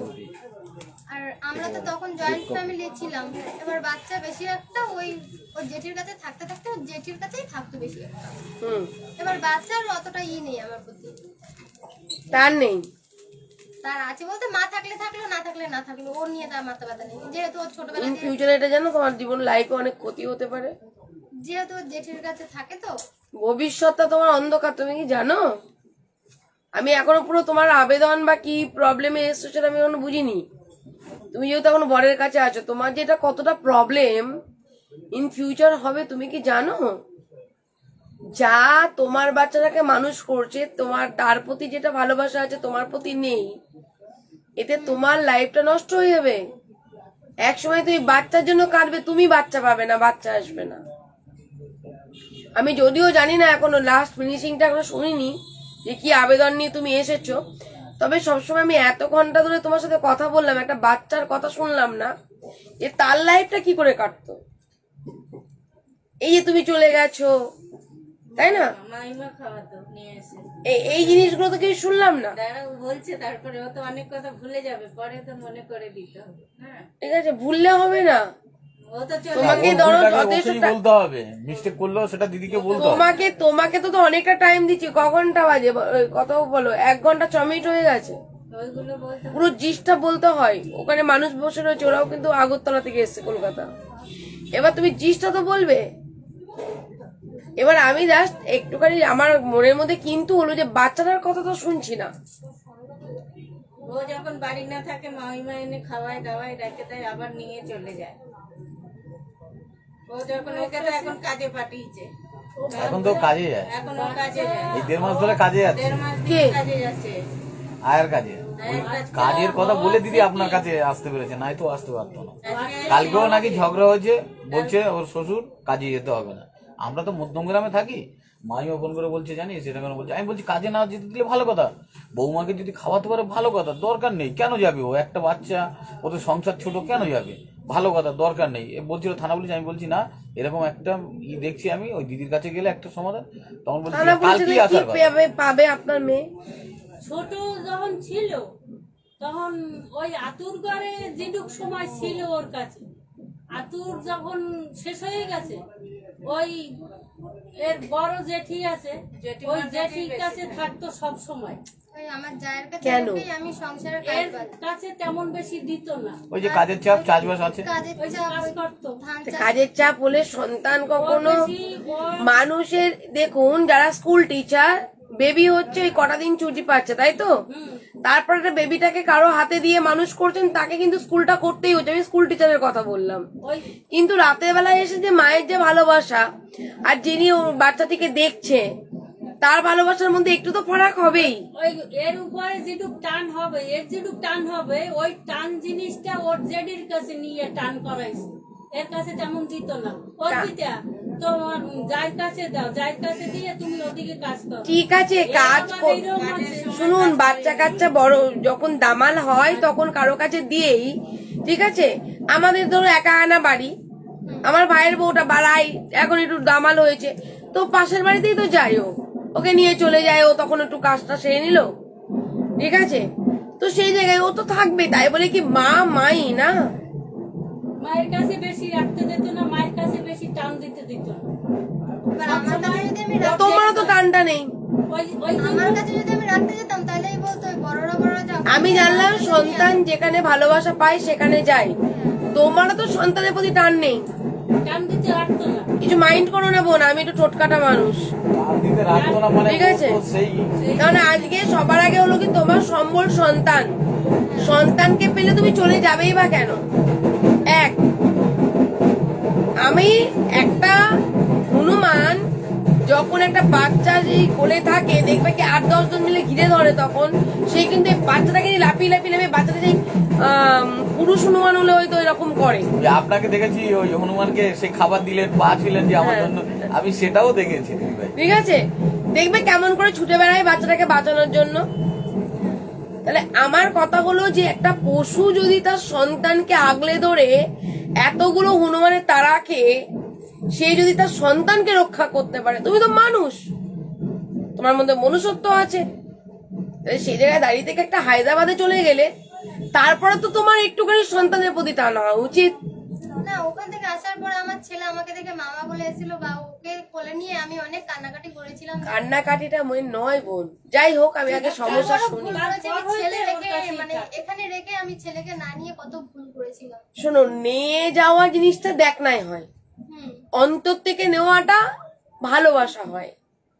তুমি তোমার কষ্ট করে গর্ভে ধরে তারপর তুমি সন্তানটাকে প্রসব যন্ত্রণা ভোগ করে তুমি সন্তানটিকে পৃথিবী আলো দেখিয়েছো, ঠিক আছে, কিন্তু তারপরে কিন্তু তোমার সন্তানের প্রতি সবার থেকে মায়া বেশি থাকতে হবে। আজকে তোমার মা বৃদ্ধ হয়েছে, উনি একজন বৃদ্ধা মহিলা হয়ে দেখো তোমার পাশে এখনো রয়েছেন, সন্তানকে আগলে ধরে রয়েছেন, তাই না? তোমারও ঠিক তা মাকে দেখে শেখা উচিত যে সন্তানকে কি করে আগলে ধরতে হয়। ওর জন্যই বললাম, কারণ সেই অনাথের মতো জায়ের কাছে মানুষ হবে, এটা খুব খারাপ জিনিস। এখন তুমি যদি তোমার সন্তানকে আগলাতে তোমার জায়ের ক্ষমতা ছিল না, তোমার যা ওরকম করে সন্তান স্নেহ বড় করা, তোমার জায়ের বাচ্চা কাচ্চা আছে, তার বাচ্চা কাচ্চা আছে, কই তুমি তো তাদের একটা বাচ্চাকে কখনো তুমি তার মতো দেখতে পাচ্ছ না। ওকে কাজ নিয়েই ব্যস্ত রাখে, সবসময় কাজ আর কি হতে পারে। রাতের বেলা গ্রামের দিকে কি দিদিভাই যেটা বলেছে এটা তো রাতের বেলা আমি ধরলাম রাত 12টার পর থেকে কি টাইম নেই, সকাল 7টা পর্যন্ত। তারপরে ওর কাছেই খায়, রাত্রেবেলা আমার কাছে ওর কাছেই খায়। তাহলে এমন কেন ভালোবাসতে পারতো না যে সন্তান ওখানে পরের দিন সকালে যাবেই না? ফল তোমার আছে, যেহেতু সন্তানকে আমি আমার কাছে তো কোনো টাকা পয়সা থাকতো না। কথা ওর ছেলে বলেও না একবার। আমি যেহেতু এতক্ষণ ধরে 1 ঘন্টা কথা বললাম, বাচ্চার কথা শুনিনি, মায়ের মুখেই শুনিনি, তো সন্তান কি করে বলবো? ও তো বাচ্চা, ও তো কিছু বোঝে না, 6 বছরের শিশু। এবার তুমি কি সমস্যায় আছো এখন? এখন আছে ওই টাকা নিয়ে মানে ওই 2,80,000 টাকা ঋণই আছে, তো বাজারঘাট কিছু করছে না। এবার কিছু বলতে গেলেই ওই ঝগড়া অশান্তি মারধর করতো আমাকে। এবার যেহেতু ওই বাপের বাড়িতে ছিলাম, তা বলছিল আবার চলে আসো, এরকম মানে কিছু একটা হবে না, যদি তোমার যদি এতই মানে খাওয়ার অভাব থাকে তাহলে তুমি কাজে নেমে খাও। এবার এই কথাবার্তা শোনার পরে 1 দিন 2 দিন মানে 10-15 দিন, কতদিন মানুষ আর শুনবে, তো সবসময় এই কথা বলতো যে কাজে নেমে খাও। এবার লাস্টে এক কথা 2 কথা করতে করতে আমি বলছি ঠিক আছে আমিও কাজ করে খাবো, তুমি যেহেতু আমাকে লাস্টে এর মধ্যে আবার একটু ফাঁকা আছে, দাঁড়াও। লাস্টে আবার এই লাস্ট ফিনিশিং এ ওকে টাকা পয়সা নিয়ে বাজার ঘাট দিচ্ছে না, টাকা পয়সা নিয়ে খুব ঝামেলা হচ্ছে, বাজার ঘাট দিচ্ছে না, ওরে মারধর করেছে। মারধর করে ওই যে জল নিয়ে আইছে, জল একটু জামাই গায়ে পড়েছে, গায়ে পড়ার পরে বলছে তুই ইচ্ছে করিয়ে রাত্রিরে এখন আমার গায়ে জল ফেলছিস। ও বলছে আমি ইচ্ছে করিয়ে করি না, আমার কলসি থেকে পড়ে গেছে। কলসি ফুটো দিয়ে পড়ে। হ্যাঁ, তা কলসি ফুটো হইলে আমি কি করবো? তুই এত রাত্রিরে এখন জল আনতে গেছিস। হ্যাঁ, তা বলছে আমি কি করবো, জল লেগে এখনই দেখলাম কলসিতে জল নেই, আমি এই জলটা আনতে গেলাম, তাই তুমি এখানে রাস্তায় দাঁড়ানো, ওই জন্য তোমার দ্বারে বললাম তুমি এখন ঘরে চলো। ওরে বলছে না তুমি ঘরে যাও। তা ও আবার ইচ্ছে করিয়া ওই কলসি নিয়ে দাঁড়াইছে, দাঁড়াবার পরে ওই জল ওর গায়ে পড়ছে, পড়ার পরে ওকে মারধর করলো। মারধর এমন করছে, ঘরে বসে মারছে। কবে? এই মোট মাস 2 হয়। মাস 2 না 4-5 মাস হয়ে গেছে। না কি মাস? এই তো এই তখন ফাল্গুন মাস না, আমরা তখন ছিলাম না বাড়ি। হ্যাঁ হলো আনুমানিক 3-4 মাস। তোরা বাড়ি ছিলি। তো এই মারধর করার পরে আমাকে রাস্তায় ফেলে মেরেছে। এবার যখন ঝগড়া শান্তি হয় তখন আমার ছেলে আমার সাথে ছিল। এবার যখন ওর বাবা মাকে মারে, মানে গলায় আমার ওন্না ছিল, সেই ওন্না ধরে গরুর মতন টানতে টানতে রাস্তা থেকে নিয়ে আসছিল। এবার আমিও মানে আসল কথা না বলে কোথায় চলে যাচ্ছ, মা মনে করে দিল তাই বলছো? যন্ত্রণা তোমার, মার খাচ্ছ তুমি, রাস্তায় গামছা দিয়ে গলা টানছে তোমার, মাকে মনে করে দিতে হচ্ছে। তার আগে শোনেন, তার আগে আপনার ওরাও তো অপেক্ষা করছে তাড়াতাড়ি। 7-8 মাস না, ওনারা আগে এসছে, ছেড়ে দিয়েছে তো। 1 বছর আগে ওর 2-2টে অপারেশন। একটা হইছে গলব্লাডারে পাথর ছিল, নাক থেকে পাইপ ঢুকে গিয়ে পিত্তর ভিতরে নিয়ে বাইক করছে। পিজিতে হয়েছে অপারেশনটা, ওই পিত্তর ভিতরে পাথর পড়েছিল আর গলব্লাডারে আমার পাথর পড়েছিল। এবার পিত্তর ভিতরে পাথরটা অপারেশন হয়েছে, ওটা তুলতে গিয়ে আমার গলব্লাডার ফেটে গেছে। এবার পিজিতে আমি ভর্তি ছিলাম, পিত্তর ভিতরে পাথর ছিল, ওটা তুলতে গিয়ে আমার 22 দিন ভর্তি ছিলাম। তো ওখান থেকে আবার ওইটা অপারেশন হয়ে বাড়িতে এসে লাস্ট অশান্তিটা বলো, এইটাই লাস্ট আমি বলতেছি। ও লাস্ট অশান্তিটা বলুন। তারপরে আপনার ওই মাইক ধরে করলো খুব। এবার আমার মাইক সাথে আমার ধরে ছেলে ছিল, করার পরে যখন আমাকে মারছিল তখন আমার ছেলে ওই দেখে ওর বাবাকে ওনারা অপেক্ষা করছেন, তাড়াতাড়ি বলো মাইক ধরে যে লাস্ট কি হলো। মাইক ধরে করার পরে ও কি করলো, ও বাচ্চা নিয়ে ছুটে আমার বাড়িতে আইলো। তো পাশাপাশি আমি আমার বাড়িতে আইছে, কিন্তু আমি তো ওদের বাড়ি যেতে পারছি না, কেননা যে হয়তো জামাই বারণ করছে ওর সম্পর্ক আমি রাখবো না। হলো তা ওই জন্য আমি আর ওদের বাড়ি যাই না, আমি বাড়িতে বসে দাঁড়াই দাঁড়াই আমি দেখতে আছি। মোটমাট ঘরে বসে তো মেরেছে, তারপরে রোডে আইনা মাইক ধর করতে আছে, পেটে লাথি মারছে, ঘুষি মারছে, নাক টান পাশাইয়ে মারছে। মারা ঠারার পরে ও আবার কি করলো, বাচ্চা নিয়ে আমার বাড়িতে ছুটতে আইল। ছুটতে আসার পরে বাচ্চা আমার খাটে শোয়াই থইল, পিছনে পিছনে ওর শাশুড়ি আইলো, আর শাশুড়ির পাশে আবার আরেকটা ওর কাকিয়ে শাশুড়ি আছে, এই আইলো। আসার পরে ওর সামনে বসে আমি বলছি যে দেখ, তুই বাড়িতে বসে অশান্তি হয়েছে, তুই আমাকে জড়াইস না, কেননা আমার উপরে আবার উজ্জ্বল আমার উপরে খেপবে, তা তুই আমারে জড়াইস না, তুই বাড়ির অশান্তি তুই বাড়ি বসে কর। হ্যাঁ, লাস্টে আমার উপরে গিয়ে ঝড়ঝাপটা করবে, এমনি আমার শত্রু। তা ও কি করলো, ওরে যেই আমি এই কথা বলেছি, ওর শাশুড়ি, ওর কাকি শাশুড়ি, আমি এরা দাঁড়ানো, ও বিছনায় কোণে লাফ দিয়ে উঠেই ও মরতে দৌড়াইছে। আবার হ্যাঁ, মরতে দৌড়াইছে। তখন আমি কি করলাম, ছুটে ছুটে যাইয়া আমি ওরে হাতে পায়ে ধরে আমি টাইনে আবার বাচ্চার দ্বারে আনিয়ে শোয়াইছি। শোয়াবার পরে ওর শাশুড়ি বলছে ওর পিঠে বাড়ি চল। তাও বলছে না, আমি বাড়ি যাব না, তোমার যা ছেলে তো আমারে মেরেছে, তা হে তো আমার তাড়াইয়া দিয়েছে, তা আমি আর বাড়ি যাবো না। শুধু বলবে বাপের মানে চলে যা, বাপের বাড়ি চলে যা, বাপের বাড়ি চলে যা। বলা ঠলার পরে ও আর যায় নাই, না যাওয়ানে তা 3-4 দিন পরে ও আবার জামাই, ও আবার গেছে বাড়িতে কি কানেরটা নাহেরটা আনতে, আনা ঠানার পরে আনতে গেছে পরে ওর শাশুড়ি কি করলো, ওকে আবার হ্যারেস করলো যে ওর পিতা তোমার উজ্জ্বলের অ্যাটার্জির ভিতরে টাকা ছিল, এত টাকা, কত টাকা কথা বলছিল, 35,000 না কত। হ্যাঁ, এত টাকা ছিল, তুমি টাকা নিয়ে গেছো, তা এই টাকা তুমি দেবে। তা ও বলছে তোমার এত টাকা তোমার ছেলে ছিল অ্যাটার্জির ভিতরে, তাই আমি যদি নিই, আর তোমার অ্যাটার্জির ভিতরে যদি টাকা থাকে, তাই হইলে তোমার ছেলে এত দেনা পাও না, তাই হ্যাঁ দেনাই কেন, তুমি আমার নামে এখন বদনাম তুলতে আছো যে এত টাকা আমি নিয়ে আইছি। যাই হোক, লাস্ট কি হলো দাদা বলুন তো। তারপরে এইটাই লাস্ট হবে।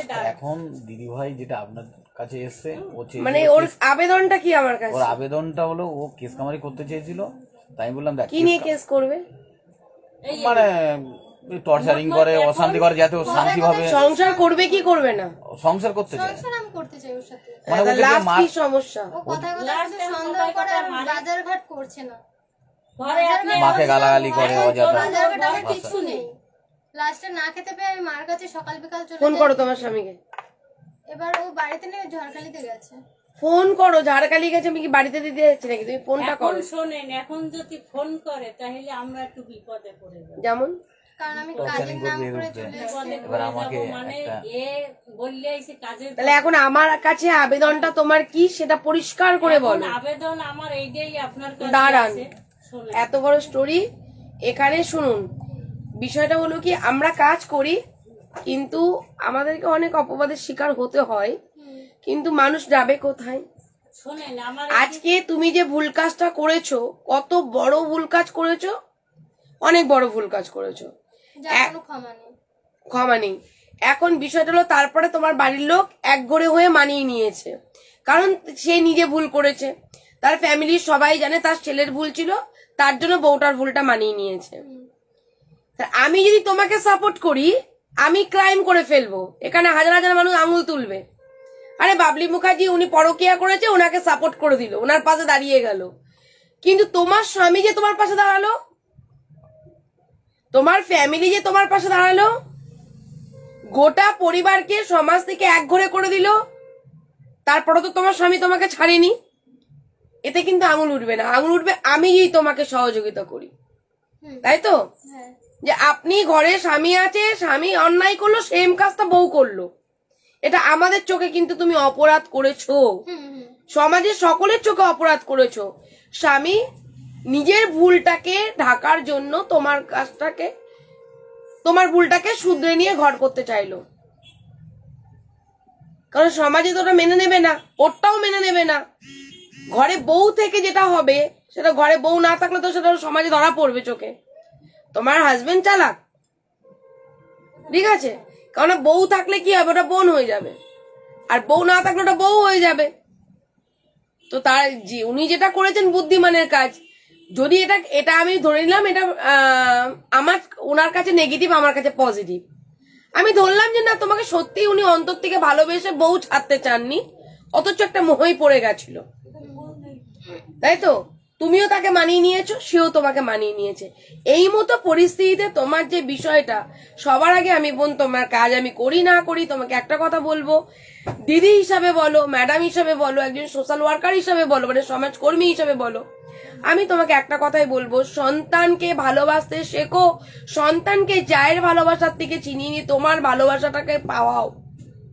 এতে তোমার ভবিষ্যৎ আছে, ভবিষ্যৎ একটাই, তোমার সন্তান। সন্তানকে নিয়ে তুমি যেখানে খুশি সেখানে যাও, 5টা মানুষ আঙুল তোলার আগেও কিন্তু 2টো কথা বলার আগে ভাববে। কিন্তু তুমি সন্তান রেখে একা একা যে এদিক ওদিক যাও, তোমাকে কিন্তু সবাই নোংরা কথা বলবে। তাই আজ সমাজ তোমার বিরোধিতা করছে। তুমি যতই চরিত্রবান মেয়ে হও না কেন, সৎ চরিত্রের মেয়ে হও না কেন, তোমাকে সমাজ সে চোখে নেবে না, কারণ তুমি ভুল করেছো। আবার করলে নন্দার বিষয়। তাহলে দেখো, তারটা ঘটতে টাইম লেগেছে, সে ওখান থেকে সংসার ছাড়ছে, তোমার বর বোঝাতে গিয়ে বুকে মাথা দিয়ে বোঝানো শুরু করে দিল, কেউ তুমি তারই হাজবেন্ডের সাথে চলে যাচ্ছ, এটা অন্যায় তো? তাহলে এবার বলা হবে যে তোমারও তার সাথে সম্পর্ক ছিল, একদিনে মরতে যাওয়ার সময় সে তোমার হাত ধরে নিল, তোমাকে তার ঘরে ফিরে যেতে বললো, তুমি তার ঘরে ফিরে গেলে এটা হয়? একটা মানুষের কাছে যেতে গেলে সেই মানুষটার হয় চেহারাকে ভালোবাসা যায়, নয় তার মনটাকে ভালোবাসা যায়, নাই চারিদিক পরিবেশ পরিস্থিতি দেখে মনে হয় যে না আমার মাথা গুজার ঠাঁইটা আছে, দুপুরো খেতে পারবো, সেই দিকটা দেখে ভালোবাসা যায়, সংসার চলে যাওয়া যায়। 3টে অপশন আছে একটা মেয়ে যখন স্বামীর সংসার ছেড়ে চলে যাচ্ছে বা মায়ের সংসার ছেড়ে চলে যাচ্ছে। এক হলো কি সুন্দর দেখে চলে যায়, দ্বিতীয় মন দেখে চলে যায়, তৃতীয় কি ধন সম্পত্তি অর্থ আমার কোনো কিছু হবে না, 3টে এই জিনিস দেখে চলে যায়। এবার তুমি যে চলে গেলে, তুমি তার প্রতি তোমার যদি ফিলিংস না থাকে, তুমি চলে গেলে কেন? তা আবার হায়দ্রাবাদ, নিশ্চয়ই কিছু ফিলিংস জন্মেছিল, তাই না? আমি জানি না, তুমি বলনি, আমি আমার অন্তরের কথা বলছি। ফিলিংস না জন্মালে একটা পুরুষের হাত ধরে বিশেষ করে হায়দ্রাবাদ চলে যাওয়া যায় না। আমি মায়ের কাছে থাকবো, আমি স্বামীর বাড়ি থেকে অত্যাচারিত, আমার স্বামী ক্যারেক্টার লুজ, আমি আমার মায়ের কাছে থাকবো, কাজ করে খাবো, লোকের বাড়ি সসম্মানে থাকবো, কিন্তু কোনো পরপুরুষের সাথে হাত ধরে চলে যাব না, সে বললো আমাকে চলে যাব না। আবার সেখানে গিয়ে তুমি যখন ওখানে ঠিকাদারের কাজ করতো, সেখানে গিয়ে যখন সিঁদুর পড়ালে, সিঁদুর পড়াচ্ছ কেন? তোমার সাথে আমার এই চুক্তি হয়নি, তুমি আমার অসময়ে হাত ধরেছ, ওকে অ্যাজ এ বন্ধু হিসাবে থাকো, কিন্তু সিঁদুর পরিয়ে বিছানায় নয়। তুমি তো সেখানেও বাধা দাওনি, সেখানে তো তুমি 6 মাস ঘর করেছো, তাই না? তাই তুমি সমাজে ভুল করলে, তোমার সন্তানকে তুমি ঠকালে। আমি বরের কথা বাদই দিলাম, তোমার মাটাকে তুমি ঠকালে। এই যে বৃদ্ধ মা আর সন্তান, ছোট্ট একটা শিশু, তাকে ঠকানোর খেসারত তো বোন তোমাকেই গুনতে হবে না? আজকে তার জন্য এইরকম একটা পরিস্থিতি। সবসময় জানবে সৎ পথে কষ্ট আছে, কিন্তু সৎ পথে সুখ একদিন আসবেই। সৎ পথের জন্য কষ্ট যেমন আছে, ধৈর্যটা শুধু ধরতে হবে। তুমি ধৈর্য ধরে রাখলে তোমার সুখ আসবেই আসবে, তুমি ন্যায় পাবেই পাবে। কিন্তু তুমি ন্যায় পেতে গিয়ে তুমি অন্যায় করে ফেলছো, তাই তুমি কেস করে বোন, তুমি এখানে কিচ্ছু পাবে না, নাথিং। কারণ তারা প্রমাণ দেবে, কিচ্ছু পাবে না। তুমি কেস করে কি লাভ? তুমি অত্যাচারিত হয়েছো, তুমি অত্যাচার করেছো, তুমি অত্যাচারিত হয়েছো, তুমি অত্যাচার করেছো, অতএব তোমার কেসটা কি? ঢোপে টিকবে না। যদি যদি ভালো উকিল হয় তাহলে ঢোপে টিকবে না ভাই। সব জায়গায় পয়সা দিয়ে সবকিছু হয় না। তার মধ্যে আবার সন্তান তোমার পাশে নেই। কোর্টে যখন তুমি কাঠগড়ায় দাঁড়াবে, জজ সাহেব যখন দেখবে সন্তানের মায়ের প্রতি ভালোবাসা না, জায়ের প্রতি ভালোবাসা আছে, তার মানে তুমি আর একটা তোমার নেগেটিভ মাইনাস পয়েন্ট, তুমি মাইনাসে রান করছো। একটু প্লাসে রান করার জন্য সন্তানকে ভালোবাসো, সন্তানকে আঁকড়ে ধরে বাঁচো। মানুষ চরিত্রে দাগ লাগাতে পারবে না। তোমার স্বামী তোমাকে আজকে সন্দেহ করছে, কালকে সন্দেহ করবে না যদি তোমার সন্তান তোমার কাছে থাকে। কারণ একটা ছোট সন্তান, সে বলে দেবে মা অন্যায় করছে কি করছে না। কিন্তু তুমি যখন ফ্রিডম মানে স্বাধীন চেতা হয়ে ঘুরে বেড়াবে, তখন কিন্তু তোমাকে কিন্তু সমাজ, মা, আমি, তোমার সন্তান, তোমার স্বামী, সবাই, তোমার পরিবার, আত্মীয়, দিদি, জানাবো, সবাই বলবে তুই একা একা কি করে আছিস রে, খাচ্ছিস খাচ্ছিস, ওগুলো কোথা থেকে পয়সা আসছে? তোমার পরিশ্রমটা তুমি লোকের বাড়ি কাজ করে এনে রোজগার করে একটা মাথা গোজার ঠাই করে দুবেলা খেতে পাচ্ছ না, একবেলা খাচ্ছ না, একবেলা খাচ্ছ, কেউ বুঝবে না। কারণ আমাদের কি বলতো, উপরে দর্শনধারীটা রাখতে হয়। তুমি যখন উপরে দর্শনধারীটা রাখবে, তুমি যদি এখন যদি একটু বিধ্বস্ত হয়ে ঘুরে বেড়াও, তা বলবে, লোকে বলবে কি ও ভিখারি, ও সিম্প্যাথি নেওয়ার জন্য করছে। তুমি যদি সাজগোজ করে ঘুরে বেড়াও, সমাজটা কোন জায়গায় দেখো আমাদের, সেখানে আবার বলবে ওরে বাবা পেটে পায় না খেতে, এদিকে ফুটানির বেলা ঠিক আছে। মানুষের বলার শেষ নেই, এটা বাস্তব যেটা বলছি। খারাপ থাকলেও তুমি হলো কি দয়া দাক্ষিণ্য করে তুমি মানুষের সিম্প্যাথি আদায় করার চেষ্টা করছো। ভালো থাকলে তোমাকে বলবে উটুনি নেই ফুটুনি আছে। যাবে কোথায়? নিজে ঠিক থাকো। যে যা বলছে চলে যাক, দুনিয়া যা বলছে বলে যাক, নিজেকে ঠিক থাকতে হবে, তবে তুমি ঠিক থাকতে পারবে। তুমি স্বামীর কাছে আছো, তুমি যাও, আমি পরামর্শ দেব, সেই পরামর্শে চলবে। আমার কাছে কাজ দেওয়ার কোনো প্রয়োজন নেই। কাজ দিলে কারি টাকা লাগবে, কারি টাকা দেওয়ার দরকার নেই। সোজা বাড়ি চলে যাও। তুমি যখন শ্বশুর বাড়িতেই রয়েছো, আমি তোমাকে পরামর্শ দেব, আমি তোমাকে গাইড করব। যা যা বলবো বোন, তুমি তাই তাই যদি শোনো, ফিউচার তোমার ব্রাইট। যদি তুমি মনে করো যে না আমি দিদির কথা শুনতে পারবো না বা ম্যাডামের কথা শুনবো না, তাহলে আমাকে তো ফোন তো দূরের কথা করবেই না, কারণ ওই টাইমটা আমি অন্য মানুষকে পরিষেবা দেবো। কারণ তোমার কাজটা পেলে আমার দুটো টাকা আসবে বোন, কিন্তু তোমার কাজটা তুমি নিজেকে সলভ করতে হবে। আমি তোমাকে গাইড করব, তুমি করো, তোমার টাকা পয়সা খরচা হবে না। 500 টাকা ভিজিট লাগলো সত্যি, আর বেশি টাকা লাগবে না, কারণ ওখানে গেলে এত কারি টাকা লাগবে। কারণ আমি টাকা ছাড়া কাজ করি না, কারণ আমার টাকা প্রয়োজন আছে। যাদের রেপুটেশন ভালো না, তাদেরকে শত্রু বেশি। যতদিন রেপুটেশন ভালো ছিল না, যখন মানুষ চিনতো না, তখন কিন্তু গিয়ে একটা কম পয়সাতেও কাজ করে দিয়ে চলে আসতে পারতাম। এখন রেপুটেশন হয়ে গেছে, শত্রু সংখ্যা বেশি, মানুষের ভিকটিমেরও লড়াই দেবো কি, নিজের জন্য লড়াই দিতে হচ্ছে সবার আগে সমাজে মানুষের সাথে। যাদেরকে নিয়ে তাদের জন্য তাদেরকে বাঁচানোর চেষ্টা করতে হচ্ছে। ভিকটিমকে কি বাঁচাবো? আগে চেষ্টা করতাম ভিকটিমকে বাঁচাবো, তখন আমার রেপুটেশন ছিল না এতটা। এখন আমার রেপুটেশন হচ্ছে কাজের দ্বারা, আমি কর্ম করি। এখন হচ্ছে নিজেকে বাঁচাতে হবে, যারা যাচ্ছে তাদেরকে বাঁচাতে হবে, ইভেন তোমাকে বাঁচাতে হবে, তোমার পরিবারকে বাঁচাতে হবে, বাবা মা শ্বশুর শাশুড়ি সব পরিবারগুলোকে বাঁচাতে হবে। তাহলে আমার শত্রু বাড়বে নাকি তোমার শত্রু বাড়বে? পার্টি পলিটিক্স যেখানে ওরকম করে হস্তক্ষেপ করে যখন পারলো না, তখন আমি যখন যাবো পার্টি পলিটিক্সের লোক আমার শত্রু হবে না? তাহলে আমাকে আগে নিজেকে লড়ে জিততে হবে, তারপর তোমাকে লড়িয়ে জিতাবো। অতএব এর জন্য পয়সা লাগে। তার জন্য তোমার যদি 2 পয়সা খরচা না হয়, আমার পয়সাটা নেশা নয়, নেশা হলো মানুষকে ভালো রাখা। তোমরা গরিব মানুষ, আয়ার কাজ করছো, মা কারো বাড়ি কাজ করেন, এইভাবে তোমাদের দিন চলছে। আমি এলে পেলে এখানে রোজগার করে নিতে পারতাম 2 হাত ভরে, ঠিক আছে, আরো তোমার মাথায় আরো বোঝা চাপিয়ে দিতে পারতাম, কিন্তু বোন সরি, এটা আমি পারবো না, আজীবনকাল করিনি, এটাও পারবো না। তো তুমি বাড়ি যাও, আমি তোমাকে গাইড করবো, আমার ঘন্টাকে ঘন্টা আমার তোমার সব পরামর্শ দেবো। তার জন্য তো তোমার কিছু লাগবে, তোমার ফোনে ব্যালেন্স না থাকলে আমি ফোন করবো। ওকে তো ফোন চালাতে দেয় না, সন্দেহ। দ্বিতীয় কথা এটাই হলো, পাতি সেট নাও, নিয়ে ব্যবহার করো, ফোন চালাও, কোনো প্রতিবাদ করলে তখন তুমি আসবে, তার আগে নয়। ওইটাই বলেছি আমি দিদি, ওই কারণেই আপনার কাছে নিয়ে আসা। যে ফোনটাই চিপ রেকর্ড হয়, চিপ রেকর্ড, কিছু ক্যামেরা হোক না হোক, চিপ রেকর্ড হবে তো, চিপ পড়া যায়। এখন সব ফোনে, এখন নর্মাল সেটগুলো তো সব ক্যামেরা করা যায়, একটুখানি ছোট স্ক্রিন হয়, কোনোটা বড় স্ক্রিন হয়। ফোন নেবে, যাও ফোন নাও, বাড়িতে থাকো, আমাকে জানাবে কি করবে, আমি তোমায় গাইড করবো। কিন্তু সবার আগে তোমাকে একটা কথা বললাম বোন, যদি তুমি আমার উপকার নিতে চাও, সন্তানকে আগে ভালোবাসো, সন্তানকে আগে আগলাও। তাই বলে যায়ের কাছ থেকে ছিনিয়ে নিও না, কারণ সে মানুষটি ছোট থেকে মানুষ করেছে, কারণ সে জানে মা সে, ঠিক আছে? তো সেই স্নেহ ভালোবাসা থেকে বঞ্চিত করো না। কিন্তু তুমি চাও দুজনাই, যাও ভালোবাসবে, তুমিও ভালোবাসবে। না, যার কাছে তেমন মানে অতটাও করে না, ও জানে যে আমিও ওর মা, কিন্তু ওই যা একটু খাবার দাবার তোমার ভালোবাসার অভাব আছে সন্তানের প্রতি।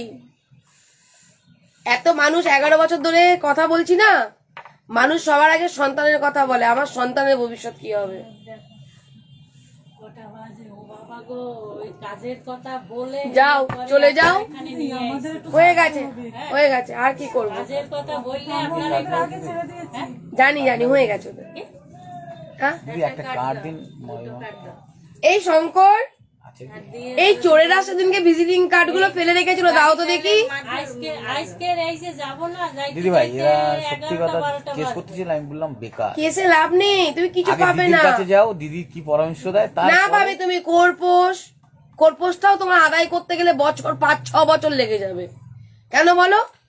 কারণ তোমার সন্তান তোমার পাশে নেই, কি নিয়ে তার মধ্যে তুমি একটা বিয়ে করেছো। এখন যদি তোমার স্বামী বলে এটা আমার স্ত্রী নয়, কিছু করার নেই, কারণ প্রমাণ করে দেবে যে তুমি তার সাথে বিয়ে করেছো, তুমি অনেক ভুল কাজ করেছো। আর আমি বোন, কিছু মাইন্ড করো না, ওই তুমি স্বামীকে ছেড়ে আর একজনকে বিয়ে করবে, আর আমি স্বামীর কাছ থেকে খোরপোশ আদায় করাবো, সরি আমি পারবো না। তাতে যে যা বলে বলুক, আমি পারবো না আদায় করাতে। কেন? কারণ একটা পুরুষের সাথে আমি একটা অন্যায় করে দেবো না। শ্বশুর বাড়ি একটাই কি জানেন, এ শ্বশুর বাড়ি একটাই আমাকে খুব সন্দেহ করে।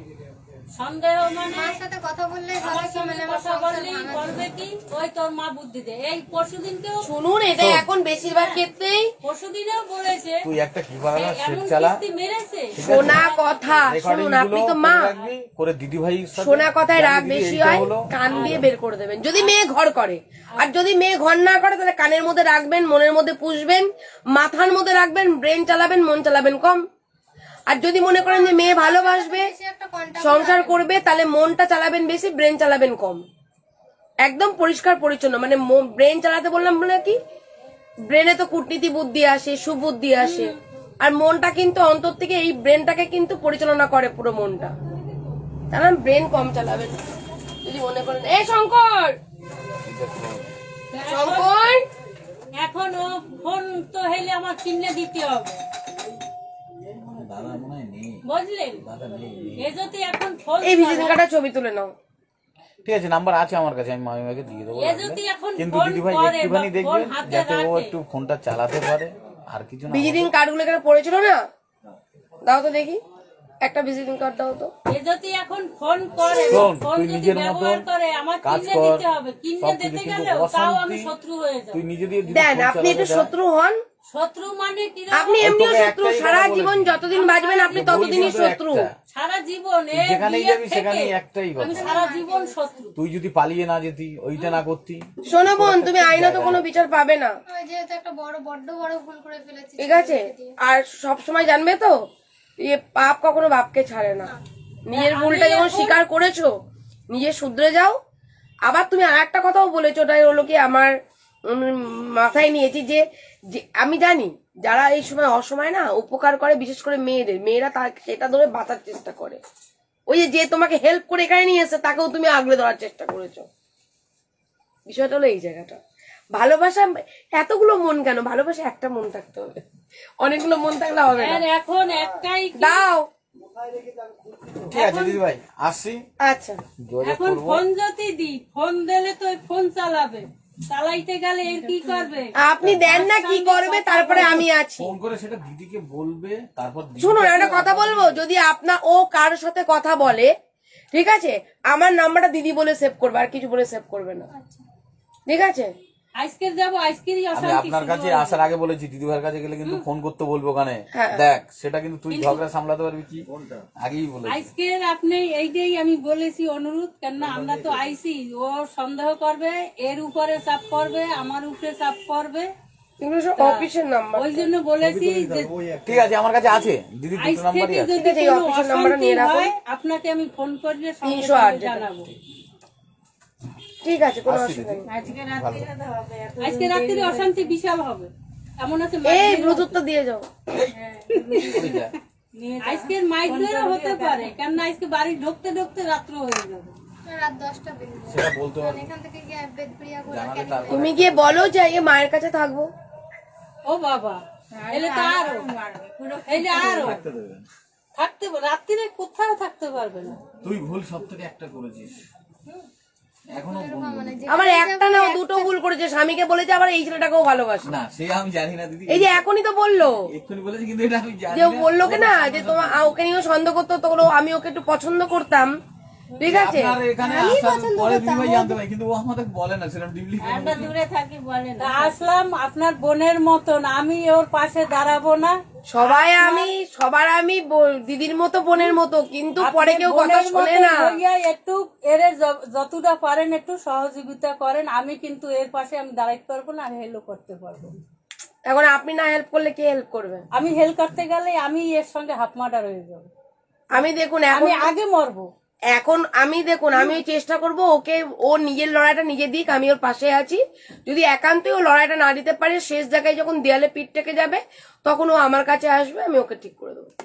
ঠিক আছে, ঠিক আছে, আর যাও। কোথায় কি একটা হবে ফোন কি দেবো। না হবে আমার এই নাম্বার তো দিয়ে গেছি, আর এই ফোন দিয়ে আপনাকে ফোন করি আমি জানাবো। একটু বেশি করে ফোনটা করবেন, কারণ আমাকে অল্প ফোনে ধরা যাবে না।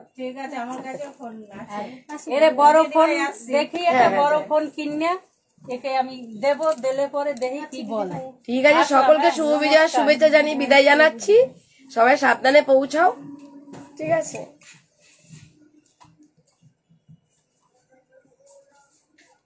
ফোন দেবেন কাকিমা একটা, হ্যাঁ, আর ফোনে যেন চিপ থাকে। ওটা রেকর্ড করিয়ে রাখতে দেবো। সব ফোন অটোমেটিক রেকর্ড হয়, সেভাবেই করবে।